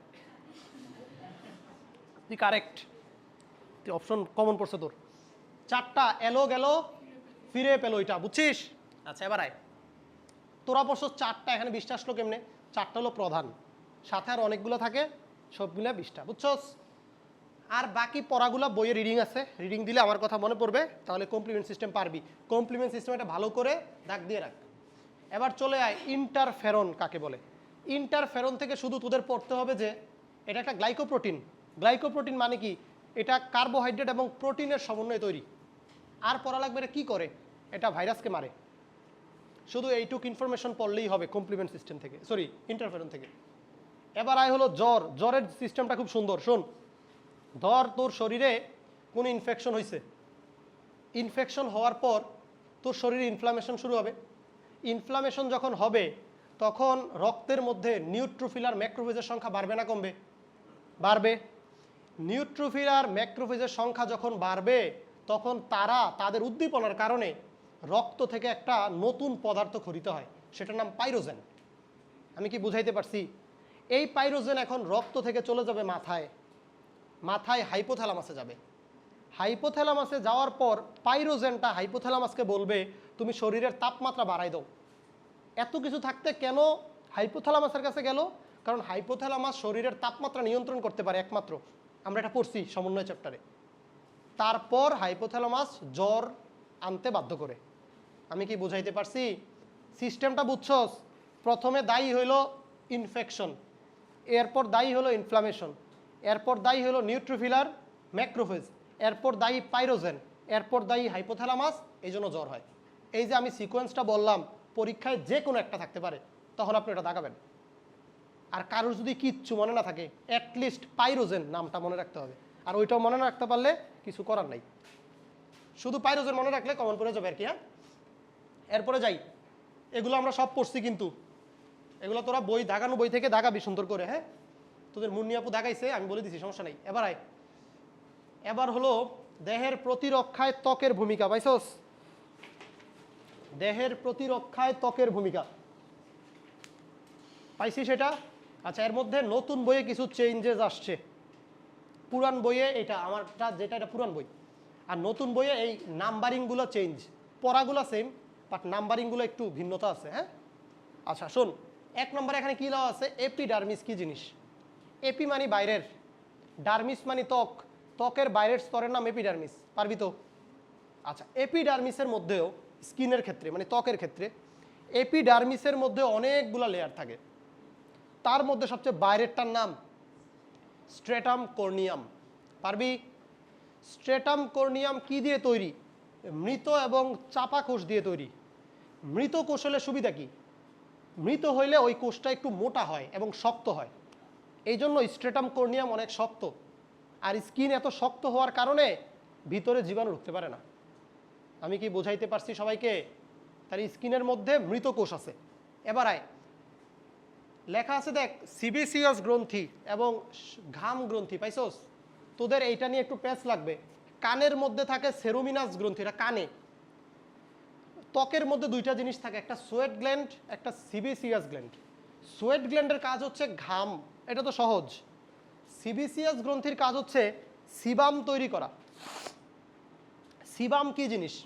সিবাম হচ্ছে তেল, তেল মানে স্কিন থেকে যে তেল বাইর হয় এটাই সিবাম থেকে, মানে সিবিসিয়াস গ্রন্থি থেকে বাইর হয়। ওই যে বলে না অয়েলি স্কিন, বুঝছস? এই অয়েলি স্কিন কাদের বেশি? যাদের সিবিসিয়াস গ্রন্থি বেশি, বুঝছস? আমাদের ছেলেদের এগুলো নাই, না আছে, আমাদের এত টেনশন নাই এসব নিয়ে, বুঝছস? আমাদের একটা হইলেই হয়েছে। এখন এই সিবিসিয়াস গ্রন্থি হলো তেল। তেল কি বলতো? লিপিড। লিপিড কি দিয়ে তৈরি? Fatty acid. এই কারণে এটার পিএইচ একটু কম থাকে, অ্যাসিডিক হয়। পারবি সবাই? এই পর্যন্ত ক্লিয়ার? এবার নেক্সট, ডার্মিসাইডিন পেপটাইড কাকে বলে? What is ডার্মিসাইডিন?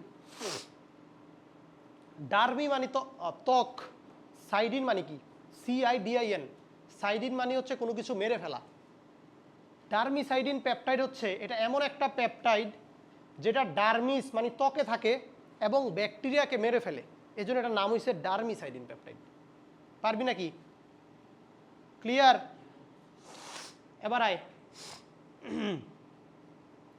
এগুলো পারবি সব, আর কোনো ঝামেলা আশা করি নাই। এবার আমাদের পরের টপিক ফ্যাগোসাইটোসিস। এটা সহজ জিনিস। ফ্যাগোসাইটোসিস কাকে বলে? কোনো জীবাণু মেরে ফেলার নাম বা খেয়ে ফেলার নাম হচ্ছে ফ্যাগোসাইটোসিস। আচ্ছা, জীবাণুটা যদি তরল জাতীয় হয় সেক্ষেত্রে এটার নাম কি? পিনোসাইটোসিস। ওকে, এবার আয়, ফ্যাগোসাইটোসিসের পদ্ধতিগুলো কেমন? নতুন বইয়ে পয়েন্টগুলোর নাম চেঞ্জ হয়েছে, হ্যাঁ? পুরান বইয়ে এটা একরকম, নতুন বইয়ে একরকম। আচ্ছা, জিনিসটা একদম সহজ। দেখ, প্রথমে ম্যাক্রোসাইট অ্যাক্টিভ হবে। ম্যাক্রোসাইট মানে কি? ম্যাক্রোসাইট মানে হচ্ছে ম্যাক্রোফেজ। ম্যাক্রোসাইট মানে হচ্ছে নিউট্রোফিল, মানে যারা বড় কোষ, তারা প্রথমে অ্যাক্টিভ হবে। তারা অ্যাক্টিভ হওয়ার পর তারা ওই জীবাণুর কাছে যাবে। এই যে জীবাণুর কাছে যাওয়া একটা চলন, এই চলনটার নাম কেমোটেক্সিস। টেক্সিস মানে চলন, কেমো মানে কেমিক্যাল, রাসায়নিক। তাহলে এই রাসায়নিক চলনটার নাম কেমোটেক্সিস। পারবি? এরপরে অণুজীব ভক্ষণ করে কিভাবে? ফ্যাগোজোম তৈরি করে, ফ্যাগোলাইসোজোম তৈরি করে। এটা কি জিনিস? দেখ, এই জায়গায় এই কোষটার নাম ফ্যাগোসাইট। ফ্যাগোসাইট কেন? সে ফ্যাগোসাইটোসিস করতে পারে। এই জায়গার কোষটার নাম হয়ে গেছে ফ্যাগোজোম। কেন? কারণ এখানে ফ্যাগোসাইটও আছে, আবার জীবাণুটাও তার মধ্যে ঢুকাই ফেলছে, এই জন্য নাম হয়েছে ফ্যাগোজোম। আমি কি বুঝাইতে পারছি? আর এইটার নাম ফ্যাগোলাইসোজোম। কেন? ফ্যাগোজোমও আছে, মানে ফ্যাগোসাইট আছে, জীবাণু আছে, সাথে লাইসোজোম তৈরি হয়েছে, এই জন্য নাম ফ্যাগোলাইসোজোম। Phagocyte, phagosome, ফ্যাগোলাইসোজোম। পার্থক্য ক্লিয়ার? লাইসোজোমের মধ্যে এনজাইম থাকে, এই এনজাইমগুলো ওই জীবাণুটাকে মেরে ফেলে। এই হচ্ছে ফ্যাগোসাইটোসিস পদ্ধতি। সিম্পল জিনিস, শুধু একবার একটু দেখবি, ঠিক আছে? আচ্ছা, আমরা এবার শুরু করব হচ্ছে অ্যাকোয়ার্ড ইমিউনিটি। আচ্ছা, এখন যেই স্লাইডটা আপনাদের সামনে আছে, এটা থেকে কোশ্চেন আসার সম্ভাবনা 99%। Very very very important. এটাতে 5 স্টার দেন সবাই। এইটুক জায়গায় খুঁজে পান আগে বইয়ে, 440 নম্বর পেজ নতুন বইয়ের, সবাই 5 স্টার দেন। পুরান বই যাই না, পুরান বইয়ের হিসাব যাই না, নতুন বইয়ের মনে হয় 440 পাইছোস, 5 স্টার দিছোস। এবার সবাই আগে বুঝ, এদিকে দেখ। অ্যাকোয়ার্ড ইমিউনিটি আমরা কখন বলবো? যেই ইমিউনিটি জন্মের পর অর্জন করা হয় তার নাম অ্যাকোয়ার্ড ইমিউনিটি। শেষ। এটা দুই প্রকার, অ্যাক্টিভ আর প্যাসিভ। অ্যাক্টিভ কখন বলবো আর প্যাসিভ কখন বলবো, এটার জন্য একটা ছোট্ট জিনিস বলি, শোন। অ্যাক্টিভ বলবি যদি নিজের অ্যান্টিবডি তৈরি হয়, মানে নিজের অ্যান্টিবডির নাম অ্যাক্টিভ, আর অন্য জনের অ্যান্টিবডির নাম প্যাসিভ। সবাই এইটুক মনে রাখবি, নিজের অ্যান্টিবডির নাম অ্যাক্টিভ, অন্য জনের অ্যান্টিবডির নাম প্যাসিভ। এটা আমি একটু বোঝাই, শোন। ধর যদি এমন হয়, তোদের যখন বয়স 10 বছর ছিল তখন চিকেন পক্স হয়েছিল, তাই না? এই চিকেন পক্স হওয়ার কারণে তুই 10-12 দিন বিভিন্নভাবে সাফার করছস। তোর র্যাশ উঠছিল, চুলকাচ্ছিল, ব্যথা হচ্ছিল, এবং 10-15 দিন পর অ্যান্টিবডি তৈরি হয়েছিল চিকেন পক্সের এগেনস্টে। তখন তোর চিকেন পক্সের ভাইরাসটা মরে গেছিল, তাহলে চিন্তা কর এই অ্যান্টিবডিটা তোর নিজের শরীরে তৈরি হয়েছে না তোকে সাফার করানোর মাধ্যমে, এই জন্য এটা অ্যাক্টিভ ইমিউনিটি। আমি কি বুঝাইতে পারছি? যদি অ্যান্টিবডি তোর নিজের শরীরে তৈরি হয় সেটার নাম অ্যাক্টিভ ইমিউনিটি। প্যাসিভ ইমিউনিটি কাকে বলে? এমন যদি হয় ধর চিকেন পক্সটা হয়েছে একটা গরুর মধ্যে, ওই গরু সাফার করছে 15 দিন পর গরুর মধ্যে অ্যান্টিবডি তৈরি হয়েছে, এবার ওই রেডিমেড অ্যান্টিবডিটা আমি তোর গায়ে না পুশ করে দিলাম ডাইরেক্ট, এইটার নাম কি হবে? Passive immunity. এই জন্য বলছি নিজের হইলে অ্যাক্টিভ, আরেকজনের অ্যান্টিবডি হইলে প্যাসিভ। সবাই এই পর্যন্ত ক্লিয়ার? অ্যাক্টিভ ইমিউনিটি দুই প্রকার, একটা ন্যাচারাল, একটা আর্টিফিশিয়াল। ন্যাচারাল মানে প্রাকৃতিক, আর্টিফিশিয়াল মানে কৃত্রিম। আমরা আবার একটা একটা করে উদাহরণ যাই। পরীক্ষায় কোশ্চেন আসবে, ডেঙ্গু জ্বরে আক্রান্ত হয়েছে একটা ব্যক্তি বা যে কোনো রোগ, তার এই রোগটা বা ডেঙ্গু জ্বরে আক্রান্ত হওয়াটা কোন ধরনের ইমিউনিটির অংশ? তোদেরকে 1 নাম্বার অপশন দাগাইতে হবে, এটা অ্যাকোয়ার্ড, অ্যাক্টিভ এবং ন্যাচারাল ইমিউনিটি, তিনটাই থাকবে। আমি কি বুঝাইতে পারছি? আচ্ছা এবার শোন, এটা কেন অ্যাকোয়ার্ড? কারণ তুই এটা জন্মের পর অর্জন করছস, ডেঙ্গু তো জন্মের আগে হয় নাই তোর। এটা কেন অ্যাক্টিভ? ডেঙ্গু হওয়ার পর তুই 14 দিন ভুগছস, তোর অনেক কিছু হয়েছে, এরপরে অ্যান্টিবডি তৈরি হয়েছে, এই জন্য এটা অ্যাক্টিভ। এটা কেন ন্যাচারাল? ডেঙ্গু তুই ইচ্ছা করে আনস নাই, পরিবেশগতভাবে হয়েছে। এই পর্যন্ত ক্লিয়ার কিনা আমারে বল। দ্বিতীয় কোশ্চেন, ভ্যাকসিন কেন আর্টিফিশিয়াল? ভ্যাকসিন কি? ভ্যাকসিন একটা জীবাণু, ভ্যাকসিন তো একটা জীবাণু। এই জীবাণুটা জাস্ট তোর শরীরে আমি ঢুকাই দিই ইনজেকশন দিয়ে, এটাই টিকা, এটাই ভ্যাকসিনেশন। ভ্যাকসিন দেওয়ার পর সবার কিছু না কিছু সমস্যা হয়েছে, কারোর জ্বর আসছে, কারোর মাথা ব্যথা হয়েছে, কারোর ফুলে গেছে। 10 থেকে 15 দিন পর ভ্যাকসিন দেওয়ার অ্যান্টিবডি তৈরি হয়েছে। তার মানে ভ্যাকসিনেশনেও অ্যান্টিবডি তোর শরীরেই তৈরি হয়েছে। আমি কি বুঝাইতে পারছি? তার মানে এটা কি? অ্যাক্টিভ। কেন এটা আর্টিফিশিয়াল? কারণ ইনজেকশনের মাধ্যমে আমি ইচ্ছা করে দিছি, পরিবেশ তোরে দিয়ে দেয় নাই। এটা কেন অ্যাকোয়ার্ড? এটা জন্মের পর পাইছস। দেখ বুঝছস কিনা এই পর্যন্ত?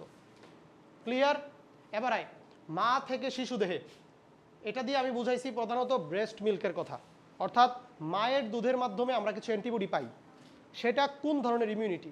সেটা অবশ্যই অ্যাকোয়ার্ড, কারণ জন্মের পর আমরা এটা পাইছি। সেটা অবশ্যই প্যাসিভ। কেন? কারণ মায়ের অ্যান্টিবডি আমার শরীরে ডাইরেক্ট চলে আসছে। অ্যান্টিবডিটা কার? মায়ের, আমার শরীরে আমি নিয়ে আসছি, তাই এটা অবশ্যই প্যাসিভ যদি অন্য শরীরে হয়। কথা ক্লিয়ার কিনা? এবার এটা কেন আর ন্যাচারাল? মাতৃ দুধ আমরা সবাই খাই, এই পর্যন্ত ক্লিয়ার? এটা প্রাকৃতিকভাবেই হয়। এবার আইজি দিয়ে আমি কি বোঝাইছি? আইজি মানে ইমিউনোগ্লোবিউলিনের সংক্ষিপ্ত রূপ, আইজি। এটার আরেকটা নাম আছে, মানে অ্যান্টিবডি যেই জিনিস, আইজি বা ইমিউনোগ্লোবিউলিন সেম জিনিস। মানে অ্যান্টিবডির আরেক নাম কি? ইমিউনোগ্লোবিউলিন। পারবি? আচ্ছা অ্যান্টিবডি দেওয়াটা প্যাসিভ কেন? ভ্যাকসিন যেভাবে আমরা ইনজেকশনের মাধ্যমে দেই, অ্যান্টিবডিও আমরা ইনজেকশনের মাধ্যমে দেই, সেম প্রসিডিউর। কিন্তু ভ্যাকসিন হচ্ছে জীবাণুটা তোর শরীরে ঢুকাই দিই, আর অ্যান্টিবডিটা হচ্ছে একদম রেডিমেড অ্যান্টিবডিটা তোর শরীরে ঢুকাই।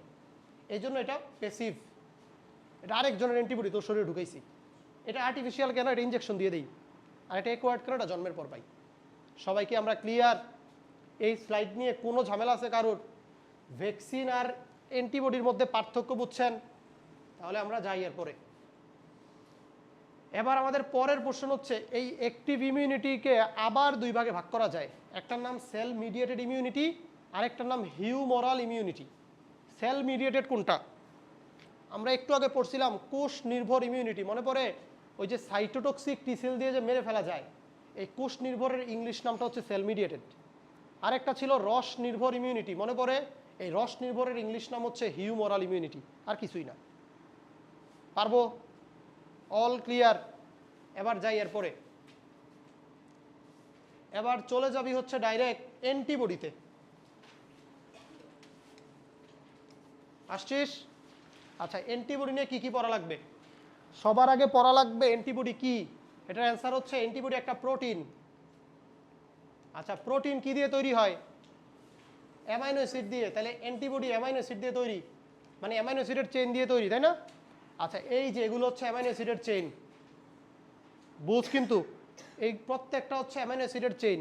এখন এই চেইন দুই ধরনের, একটা ভারী চেইন আর একটা হালকা চেইন। ভারী চেইন কেন? ওখানে অ্যামাইনো অ্যাসিডের ওজন বেশি। হালকা চেইন কেন? অ্যামাইনো অ্যাসিডের ওজন কম। কথা ক্লিয়ার? ভারী চেন কোনটা? এই যে এটা একটা ভারী চেন, আর একটা ভারী চেন হচ্ছে এটা। তাহলে ভারী চেন কয়টা হইলো? হালকা চেন কয়টা? এই যে এটা একটা, এটা একটা। বুঝছো সবাই? প্রথমটা নিয়ে কোনো ঝামেলা আছে? 2 নম্বর প্রশ্নে যাই। ডাইসালফাইড বন্ড কাকে বলে? দুইটা সালফার যখন নিজেদের মধ্যে বন্ধন তৈরি করে সেটার নাম ডাইসালফাইড বন্ড। এটা অ্যান্টিবডির মধ্যে থাকে। কই কই থাকে? একটা আছে এই জায়গায়, দুইটা ভারী চেনের মাঝখানে। একটা আছে এই জায়গায়, ভারী চেন আর হালকা চেনের মাঝখানে। আর একটা আছে এই জায়গায়, এটাও ভারী চেন আর হালকা চেনের মাঝখানে।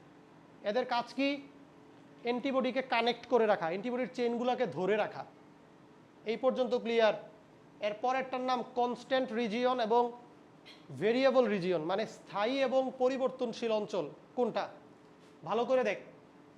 এই লম্বা চেনের ক্ষেত্রে, মানে ভারী চেনের ক্ষেত্রে, উপরের সবুজ অংশটার নাম পরিবর্তনশীল অংশ, আর নিচের পুরো অংশটার নাম স্থায়ী অঞ্চল। কেন বল? অ্যান্টিবডি কি দিয়ে তৈরি?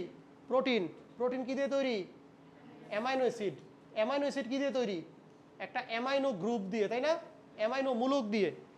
এই অ্যামাইনো মূলকটা এই অঞ্চলটাতে কখনো চেঞ্জ হয় না, মানে পরিবর্তন হয় না, এই জন্য এটার নাম স্থায়ী অঞ্চল। আর এইটুক জায়গায় অ্যামাইনো অ্যাসিডটা বারবার চেঞ্জ হয়, নিজেদের সিকোয়েন্সটা চেঞ্জ করে, এই জন্য এটার নাম পরিবর্তনশীল অঞ্চল। কারণটা বুঝছোস? এবার প্রশ্ন আসবে, কেন এখানে অ্যামাইনো অ্যাসিড কখনো চেঞ্জ হয় না আর এখানে কেন বারবার চেঞ্জ হয়? আচ্ছা, কারণ হচ্ছে এই জায়গায় কখনো অ্যামাইনো অ্যাসিড চেঞ্জ হয় না কারণ অ্যান্টিবডির এই জায়গাটায় কোনোদিনও অ্যান্টিজেন যুক্ত হবে না। অ্যান্টিবডির সাথে অ্যান্টিজেন যুক্ত হবে, এটা তো স্বাভাবিক, বাট এই জায়গাটায় কোনোদিন যুক্ত হবে না, এই জন্য চেঞ্জ হওয়ার কোনো দরকার নেই। কিন্তু এই শুরুর জায়গাটাতে সব সময় অ্যান্টিজেন যুক্ত হয়, আর অ্যান্টিজেন এক একটা হয় এক এক রকম। আমি বুঝাইতে পারছি? এই জন্য অ্যান্টিজেনের এক একটা এক এক রকম, ওটাকে ধরার জন্য এটাকে বারবার অ্যামাইনো গ্রুপটা চেঞ্জ করতে হয়, আর এই কারণে পরিবর্তনশীল অঞ্চল হয়। দেখ বুঝছিস কিনা? তাহলে পরীক্ষায় যদি কোশ্চেন আসে নিচের কোন অঞ্চল অ্যান্টিজেনের সাথে যুক্ত হয়, অ্যান্সার কি? পরিবর্তনশীল অঞ্চল। পারবেন সবাই? ক্লিয়ার? কোনো ঝামেলা নাই? এবার তাহলে একটু লিখেন সবাই। হেভি চেইনের ক্ষেত্রে, হেভি চেইনের ক্ষেত্রে কনস্ট্যান্ট রিজিয়ন হচ্ছে 4/3 ভাগ, আর পরিবর্তনশীল অঞ্চল মানে ভেরিয়েবল অঞ্চল 4/1 ভাগ। এটা বুঝছেন কিনা দেখেন। এবার লিখেন হলো লাইট চেইনের ক্ষেত্রে,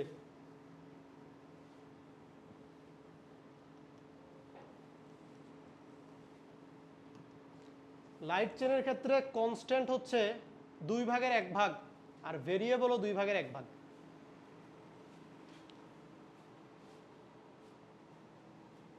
এইটুক সবাই পারবেন?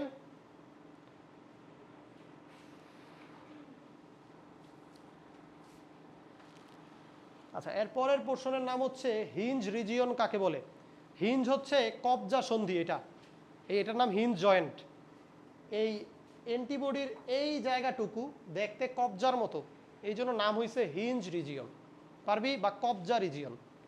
আচ্ছা, এবার আসবে হলো প্যারাটোপ কাকে বলে। Very very important. প্যারাটোপের সাথে আরেকটা ওয়ার্ড আছে, এটার নাম epitope. Very very important. Paratope কাকে বলে, এপিটোপ কাকে বলে, এটা আসবেই। আচ্ছা শোন, প্যারাটোপ শোন, অ্যান্টিবডির যেই পরিবর্তনশীল অংশটা, মানে এইটুক অ্যান্টিজেনের সাথে তো যুক্ত হয়, এই জায়গাটার নাম প্যারাটোপ। মানে অ্যান্টিবডির যেই জায়গাটা অ্যান্টিজেনের সাথে যুক্ত হয় সেটার নাম প্যারাটোপ। কথা বুঝছিস কিনা? আর প্যারাটোপ সবসময় পরিবর্তনশীল অঞ্চল হবে, কারণ বলছিলাম অ্যামাইনো অ্যাসিড বারবার চেঞ্জ হয় অ্যান্টিজেনকে ধরার জন্য। ক্লিয়ার? আর এপিটোপ কাকে বলে? অ্যান্টিজেনের যেই অংশটা, এই যে অ্যান্টিজেনের যেই অংশটা অ্যান্টিবডির প্যারাটোপের সাথে যুক্ত হয় সেটার নাম এপিটোপ। শোন, প্যারাটোপ হচ্ছে অ্যান্টিবডির অংশ, অ্যান্টিবডির যেই অংশ অ্যান্টিজেনের সাথে যুক্ত হয় সেটা প্যারাটোপ, মানে এই যে জায়গাটা। আর অ্যান্টিজেনের যেই অংশটা এই প্যারাটোপের সাথে যুক্ত হয় সেটা এপিটোপ। তার মানে প্যারাটোপ অ্যান্টিবডির অংশ আর এপিটোপ অ্যান্টিজেনের অংশ। কথা বুঝছো সবাই? কোনো ঝামেলা আছে এই পর্যন্ত? তাহলে আমাদের অ্যান্টিবডি পড়া শেষ। আমার মনে হয় না আর কোনোটাই তোদের ঝামেলা হবে। কাকে বলে কাকে বলে দিব ডাইরেক্ট। তারপর এমন একটা উল্টাপাল্টা টাইপের কোশ্চেন হতে পারে যে পরিবর্তনশীল অংশে কোনটি থাকে, এপিটোপ নাকি প্যারাটোপ? পরিবর্তনশীল অংশ কার, অ্যান্টিবডির না অ্যান্টিজেনের? অ্যান্টিবডির। আর প্যারাটোপ কার? তাহলে প্যারাটোপ হবে অ্যান্সার। বুঝছস? তাহলে এরপরে যাই। এবার তোদের বইয়ে দেওয়া আছে, দেখ অ্যান্টিবডির প্রকারভেদ পাইছস? এটার মধ্যে 5 স্টার দে। অ্যান্টিবডির প্রকারভেদ 5 স্টার দে সবাই। This is very important, very very important. আচ্ছা, এই প্রকারভেদ থেকে আপনাদের কি কি পড়া লাগবে?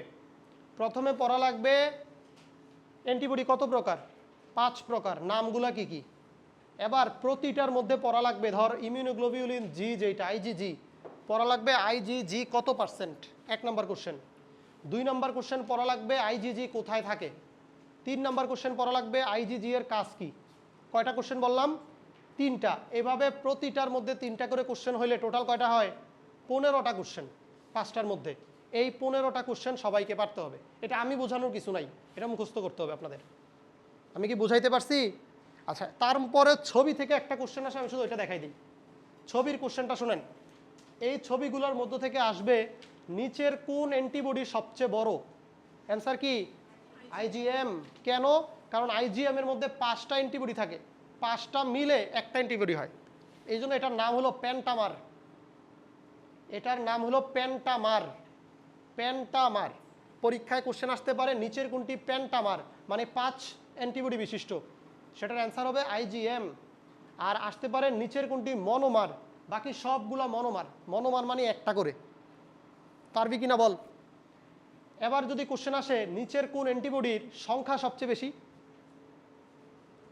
অ্যান্সার কি?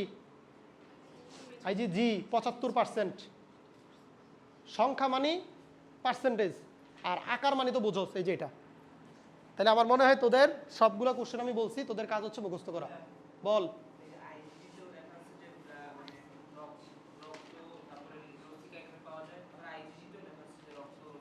দুই জায়গায় দুইটাই আছে, কোনো সমস্যা নাই, রক্তের মধ্যে দুইটাই থাকতে পারে। এবার আয়, অ্যান্টিজেনের এই পোর্শনটুকু পুরান বইয়ে কিচ্ছু নাই, এটা পুরাটাই পড়তে হবে নতুন বই থেকে। নতুন বইয়ে অ্যান্টিজেনের এই অংশটা পুরাটাই নতুন করে লেখা আর কি, বুঝছিস? তো যাদের পুরান বই তারা আমরা তো দাগাই দিব, ওখান থেকে পড়তে হবে আর কি। আচ্ছা শোনেন, প্রথম পড়া হচ্ছে এই জায়গাটুকু একটু মানে ফিলোসফিক্যাল টাইপের, হ্যাঁ, একটু বোঝার চেষ্টা করেন। অ্যান্টিজেন কাকে বলে আর ইমিউনোজেন কাকে বলে, মনোযোগ দিয়ে শুনবেন। অ্যান্টিজেন হচ্ছে একটা খারাপ জিনিস, ইমিউনোজেনও হচ্ছে একটা খারাপ জিনিস। অ্যান্টিজেন আসে শরীরের বাইরের কোনো কিছু থেকে, যেমন ধুলাবালি। ইমিউনোজেনও শরীরের বাইরে থেকে আসে, যেমন ধুলাবালি। এই পর্যন্ত কিন্তু সব ওকে। অ্যান্টিজেন যখন তোর শরীরের মধ্যে ঢুকে, তোর তখন কিছু রিয়াকশন হয়, তোর জ্বর হয়, তোর কাশি হয়, তোর ঠান্ডা লাগে, তোর অনেক চুলকায়, অনেক কিছু হয়। তো এগুলোর নাম হলো ইমিউন রেসপন্স। কি নাম? এটা রিডিং পড়ার সময় পাবি। ইমিউন রেসপন্স বা ইমিউন সারা বলতে কি বোঝায়? ইমিউন রেসপন্স বা ইমিউন সারা হইল কোনো অ্যান্টিজেন বা ইমিউনোজেন শরীরের ভিতরে ঢুকার ফলে শরীরের যে সমস্ত চেঞ্জেস হয় সেটা। আমি কি বুঝাইতে পারছি? তোর শরীর কিভাবে রিয়্যাক্ট করে সেটার নাম হলো ইমিউন সারা বা ইমিউন রেসপন্স। এই পর্যন্ত ক্লিয়ার? তাহলে ইমিউন রেসপন্স কাদের আছে? অ্যান্টিজেনের আছে এবং ইমিউনোজেনেরও আছে। এই পর্যন্ত সব কিছু সেম। তাহলে এই দুইটাকে আমরা আলাদা করি কিভাবে? অ্যান্টিজেনের শেষ পরিণতি হচ্ছে অ্যান্টিজেনের কারণে তোর শরীরে একটা অ্যান্টিবডি তৈরি হবে। অ্যান্টিজেনের কারণে কি তৈরি হবে? অ্যান্টিবডি। কিন্তু ইমিউনোজেনের কারণে কোনো দিনও অ্যান্টিবডি তৈরি হবে না। এই হচ্ছে পার্থক্য। তাহলে একটু লিখে রাখ, অ্যান্টিজেনের কারণে অ্যান্টিবডি তৈরি হয়, ইমিউনোজেনের কারণে অ্যান্টিবডি তৈরি হয় না। এইটুক পার্থক্য দিয়ে আমরা এটাকে আলাদা করি। সবাই পারবো এইটুক? অ্যান্টিজেনের কারণে অ্যান্টিবডি তৈরি হয়, কিন্তু ইমিউনোজেনের কারণে অ্যান্টিবডি তৈরি হয় না। অ্যান্টিজেনের কারণে অ্যান্টিবডি তৈরি হয়, কিন্তু ইমিউনোজেনের কারণে অ্যান্টিবডি তৈরি হয় না।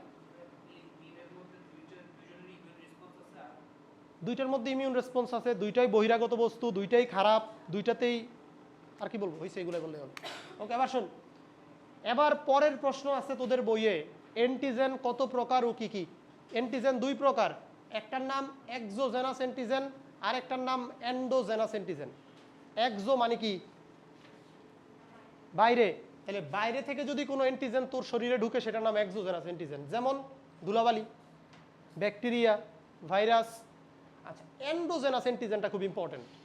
এমন যদি হয় তোর শরীরের ভিতরের কোনো একটা জিনিস তোর জন্য খারাপ হয়ে উঠলো, ঘরের শত্রু বিভীষণের মতো। যেমন ধর তোর শরীরের ভিতরে ফোড়া হয়েছে, ফোড়ার মধ্য দিয়ে কি বাইর হবে? পুষ বাইর হবে। ওই পুষগুলো তোর শরীরের জন্য খারাপ, এগুলোর নাম এন্ডোজেনাস অ্যান্টিজেন। আমি কি বুঝাইতে পারছি? আবার ধর টিউমার হয়েছে তোর, ক্যান্সার, আশেপাশের কোষগুলোতে ক্যান্সারটা ছড়াই যাবে না, তখন ওই ভালো কোষগুলোও তোর জন্য যখন খারাপ হয়ে যাবে আর কি, তখন তোর জন্য অ্যান্টিজেন, এটার নাম এন্ডোজেনাস অ্যান্টিজেন। তাহলে এক্সোজেনাস অ্যান্টিজেন আর এন্ডোজেনাস অ্যান্টিজেন ক্লিয়ার। এবার পরের প্রশ্ন, অ্যান্টিজেনের কি কি বৈশিষ্ট্য আছে, মানে কি কি বৈশিষ্ট্য থাকলে তুই তাকে অ্যান্টিজেন বলবি? এক নম্বর, তার মধ্যে ইমিউনোজেনিসিটি থাকতে হবে। ইমিউনোজেনিসিটি হচ্ছে, একটু আগে বলছি, ইমিউন রেসপন্স, মানে ইমিউন সারা। ইমিউন সারা যার মধ্যে আছে সে অ্যান্টিজেন। ক্লিয়ার কিনা? অ্যান্টিজেনিসিটি কাকে বলে? ওই যে শেষ পর্যন্ত যদি অ্যান্টিবডি তৈরি করতে পারে সেটার নাম অ্যান্টিজেনিসিটি। আর অ্যান্টিজেন হইলেই কেবল অ্যান্টিবডি তৈরি করা সম্ভব। আমি কি বুঝাইতে পারছি এই পর্যন্ত? 3 নম্বরের নাম ফরেননেস। ফরেননেস মানে হচ্ছে বিজাতীয়তা। বিজাতীয়তা মানে কি? ধর কাউকে আমরা একটা কিডনি এনে প্রতিস্থাপন করাইলাম, হ্যাঁ, এখন কিডনিটা আনলাম হচ্ছে কোনো একটা মানুষের কিডনি, তাহলে ওই মানুষের, মানে যার মধ্যে কিডনিটা প্রতিস্থাপন করলাম, ওনার মধ্যে কি কোনো চেঞ্জেস আসবে? অবশ্যই আসবে। একটু কিডনি নতুন করে লাগাইছি, তারপরে একটু তার জটটর থাকবে হালকা। কিন্তু এমন যদি হয় একটা HIV ভাইরাস তার মধ্যে ঢুকাই দিলাম, তখন তার রেসপন্স কি হবে? সে মারা যাবে শেষ পর্যন্ত। তাহলে এটার রেসপন্সটা বেশি হইল না? তার মানে দুইটাই কিন্তু অ্যান্টিজেন। অ্যান্টিজেন যদি নিজের প্রজাতির হয় বা কাছাকাছি প্রজাতির হয় সেটার পাওয়ার কম, আর অ্যান্টিজেন যদি দূরের প্রজাতির হয় যেমন HIV ভাইরাস, সেটার পাওয়ার বেশি। এইটার মধ্যে তোদের বইয়ে এটা লেখা আছে, পারবি সবাই? বি জাতীয়তা বুঝছিস? এবার আয় হচ্ছে অসম্পূর্ণ অ্যান্টিজেন কাকে বলে। যদি একটা ছোট্ট অ্যান্টিজেন হয়, ছোট্ট অ্যান্টিজেন মানে হচ্ছে ধর এটা একটা ছোট্ট অ্যান্টিজেন, এটা তো শরীরে ঢুকলে তোর কিছু হবে না, কারণ এটার ওজন খুব কম, এটা একদম সামান্য একটা অ্যান্টিজেন, এটার পাওয়ার কম। বাট সে যদি একটু বুদ্ধি করে একটা প্রোটিনের সাথে, ধর এটা একটা প্রোটিন, এই প্রোটিনের সাথে মিলে তখন সে একটা বড় অ্যান্টিজেন হয়ে গেল, তখন এটা পাওয়ার বেড়ে যাবে। তো এই যে ছোট অ্যান্টিজেনটা ছিল এটার নাম অসম্পূর্ণ অ্যান্টিজেন। আর এই যে প্রোটিনটা যেটার সাথে যুক্ত হইলো, এই প্রোটিনটার নাম হ্যাপটেন। তাহলে হ্যাপটেন থাকলে সুবিধা কি? অ্যান্টিজেনের পাওয়ারটা বেড়ে যায়। আমি কি বুঝাইতে পারছি এই পর্যন্ত? ক্লিয়ার? এবার আয়, আণবিক ওজনে কি লেখা আছে তোদের বইয়ে? এখানে লেখা আছে যে যেই অ্যান্টিজেনের আণবিক ওজন যত বেশি সেটার পাওয়ার তত বেশি। ক্লিয়ার? রাসায়নিক গঠনে কি লেখা আছে?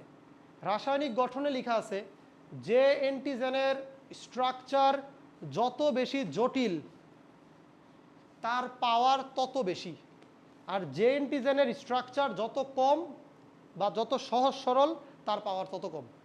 আমি কি বুঝাইতে পারছি? এই বৈশিষ্ট্যগুলো বাসায় গিয়ে একটু রিডিং দিতে হবে আপনাদের, তাহলে আমার কথাগুলো মনে পড়বে আর কি। বইয়ে একটু বেশি জটিল করে লেখা, ঠিক আছে? ওকে, এবার আসেন এরপরে লাস্ট পোর্শন আজকের, লাস্ট না আরেকটা আছে, সরি, দেখ ভ্যাকসিনের প্রকারভেদ। এটা নতুন বইয়ে সম্পূর্ণ আলাদা, পুরান বই থেকে পড়লে হবে না। এটার উপর 10টা স্টার দেন সবাই। এই চ্যাপ্টারের সবচেয়ে ইম্পর্টেন্ট কোশ্চেন এটা, এবং মেডিকেলের সবচেয়ে বেশি কোশ্চেন এই জায়গা থেকে আসছে। ভ্যাকসিনের প্রকারভেদ 10টা স্টার দেন। দিছেন? এবার মনোযোগ দেন, পুরান বই থেকে পড়লে কিন্তু হবে না। হ্যাঁ, প্রথমে একটা ভ্যাকসিনের নাম দেওয়া আছে নিষ্ক্রিয় ভ্যাকসিন কাকে বলে। ধর ভ্যাকসিন মানে কি বলছিলাম আমি? জীবাণু না? বাট এই জীবাণুটাকে আমি মেরে ফেলবো, মারার পর ভ্যাকসিন হিসাবে তোকে দিব, তাহলে সেটার নাম কি হবে? নিষ্ক্রিয়। এমন যদি হয় ভ্যাকসিনটাকে আমি মানে জীবাণুটার মধ্যে যেই বিষটুক ছিল ওই বিষটাকে ফালাই দিব, যে অবিষাক্ত থাকবে বা যে অল্প পাওয়ার থাকবে, সেটা এখন তোকে ইনজেকশন দিব, তাহলে সেটার নাম শক্তিহ্রাস। আচ্ছা, এবার হলো টক্সয়েড কাকে বলে, ভেরি ভেরি ইম্পর্টেন্ট। দুইটা ওয়ার্ড লিখ, একটার নাম টক্সিক আর একটার নাম টক্সয়েড। একটা টক্সিক আর একটা টক্সয়েড। টক্সিক মানে হচ্ছে বিষাক্ত, আর টক্সয়েড মানে হচ্ছে অবিষাক্ত। টক্সিক মানে বিষাক্ত, টক্সয়েড মানে অবিষাক্ত। অর্থাৎ অবিষাক্ত অংশটা দিয়ে যদি আমরা ভ্যাকসিন বানাই সেটার নাম হবে টক্সয়েড ভ্যাকসিন। উপ একক ভ্যাকসিন কাকে বলে, একটা জীবাণুর ছোট্ট একটা অংশ দিয়ে যদি আমি ভ্যাকসিন বানাই সেটার নাম হবে উপ একক ভ্যাকসিন। কনজুগেটেড ভ্যাকসিন কাকে বলে, অনেকগুলা জীবাণু একসাথে করার পর যদি আমি একটা ভ্যাকসিন বানাই সেটার নাম হবে কনজুগেশন বা অনুবন্ধী ভ্যাকসিন, বুঝছস? আর ডিএনএ রিকম্বিনেন্ট ভ্যাকসিন কাকে বলে, ডিএনএ রিকম্বিনেন্ট টেকনোলজি নামে একটা জিনিস আছে, জীব প্রযুক্তিতে পড়ছস। ওই টেকনোলজির মাধ্যমে যদি কোনো জীবাণু থেকে আমরা ভ্যাকসিন বানাইতে পারি সেই ভ্যাকসিনের নাম ডিএনএ ভ্যাকসিন।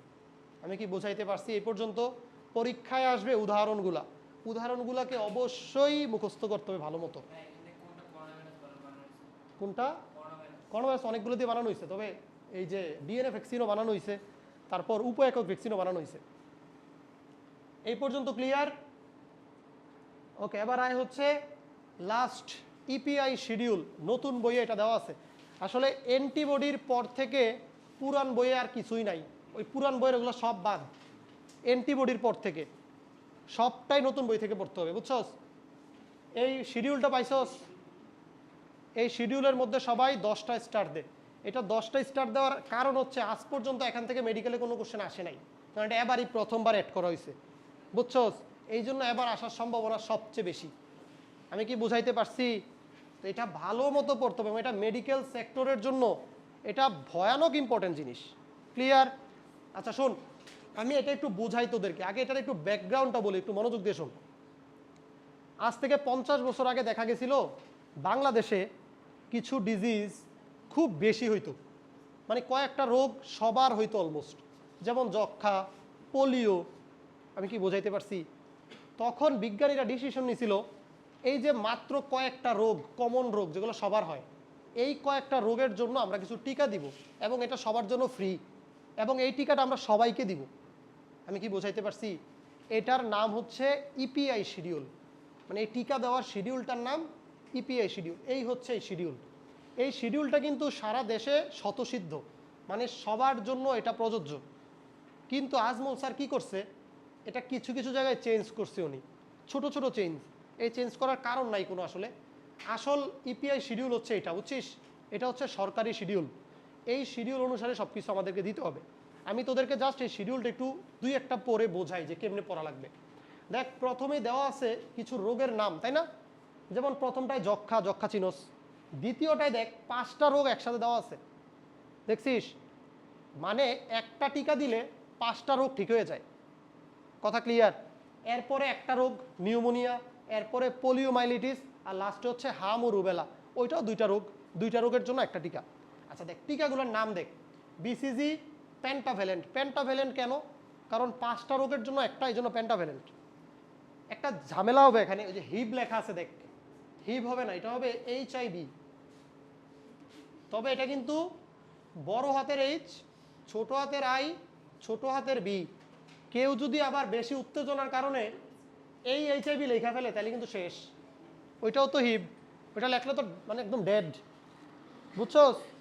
ওইটা কিন্তু এইডস ভাই। তাহলে ওইটা না, এটা হলো হিব, এইচআইভি, ছোট হাতের আই, ছোট হাতের বি। পারবি তো? আচ্ছা এবার শোন, পিসিভি টিকা মানে কি? পিসিভি মানে হচ্ছে নিউমোকক্কাল ভ্যাকসিন, সংক্ষিপ্ত রূপ পিসিভি। এখন পি আসলে কোত্থেকে? নিউমোকক্কাল লেখার সময় পি আগে হয়, বুঝছো? বানানটাতে পি আগে, এই জন্য নাম পিসিভি ভ্যাকসিন। বিওপিভি, এত কিছু লাগবে না, শুধু ওপিভি মনে রাখবি তোরা। ওপিভি মানে ওরাল পোলিও ভ্যাকসিন, ছোট করে ওপিভি। আরেকটা আছে এমআর টিকা। এমআর মানে হচ্ছে মিজলস আর রুবেলা। মিজলস হচ্ছে হামের ইংলিশ নাম, বুঝছস কথাটা? এমআর টিকা। এইটুক পারবি সবাই? আচ্ছা, এরপরে দেখ ডোজের সংখ্যা দেওয়া আছে, মানে কতটুক দিব আমরা, তারপর কতটা দিব এটাও দেওয়া আছে। আর দেওয়া আছে এটা আমরা কোন দিন দিব। যেমন দেখ, যক্ষা জন্মের পর 1 সপ্তাহের মধ্যে একটা টিকা দিলেই হয়, আর বাকি সবগুলোই অলমোস্ট 6, 10, 14, 6, 10, 14, মানে 3টা করে দিব। একটা 6 নম্বর সপ্তাহে, একটা 10 নম্বর সপ্তাহে, আর একটা 14 নম্বর সপ্তাহে। তাহলে বলতো গ্যাপ কতটুকু প্রতিটার মাঝখানে? 4 সপ্তাহ, 1 মাস। আমি কি বোঝাইতে পারছি? আচ্ছা, তোদের বই আবার কি করছে দেখ। আজমল স্যার হচ্ছে পুরাটাই মোটামুটি ঠিক লিখছে, উনি লাস্টে হচ্ছে এই দুইটাকে আলাদা করছে, কোনো যৌক্তিকতা নাই, কেন করছে জানি না। এখন আপাতত তোরা এইটুকুই মুখস্থ করতে হবে আর কি, এখানে যেমনি আছে। এমআরটিকে এখানে একটা দিছে, হওয়ার কথা ছিল 2টা, উনি একটা ভাগ করে দিছে, 9 মাস আর 15 মাস আলাদা করে দিছে, এটা আলাদা করছে আর কিছু না। আর কোথায় যেন টুকটাক ভুল ছিল, ওটা বাদ দে, ওটা দেখার দরকার নেই তোদের। তোরা তাহলে এই ছকটা একটু ভালো মতো পড়তে হবে, ঠিক আছে? তো এই হচ্ছে আজকের ক্লাস। কিছু বলার আছে আর কারোর? থাকলে পরে জানাইস আর কি আমাদেরকে, ঠিক আছে?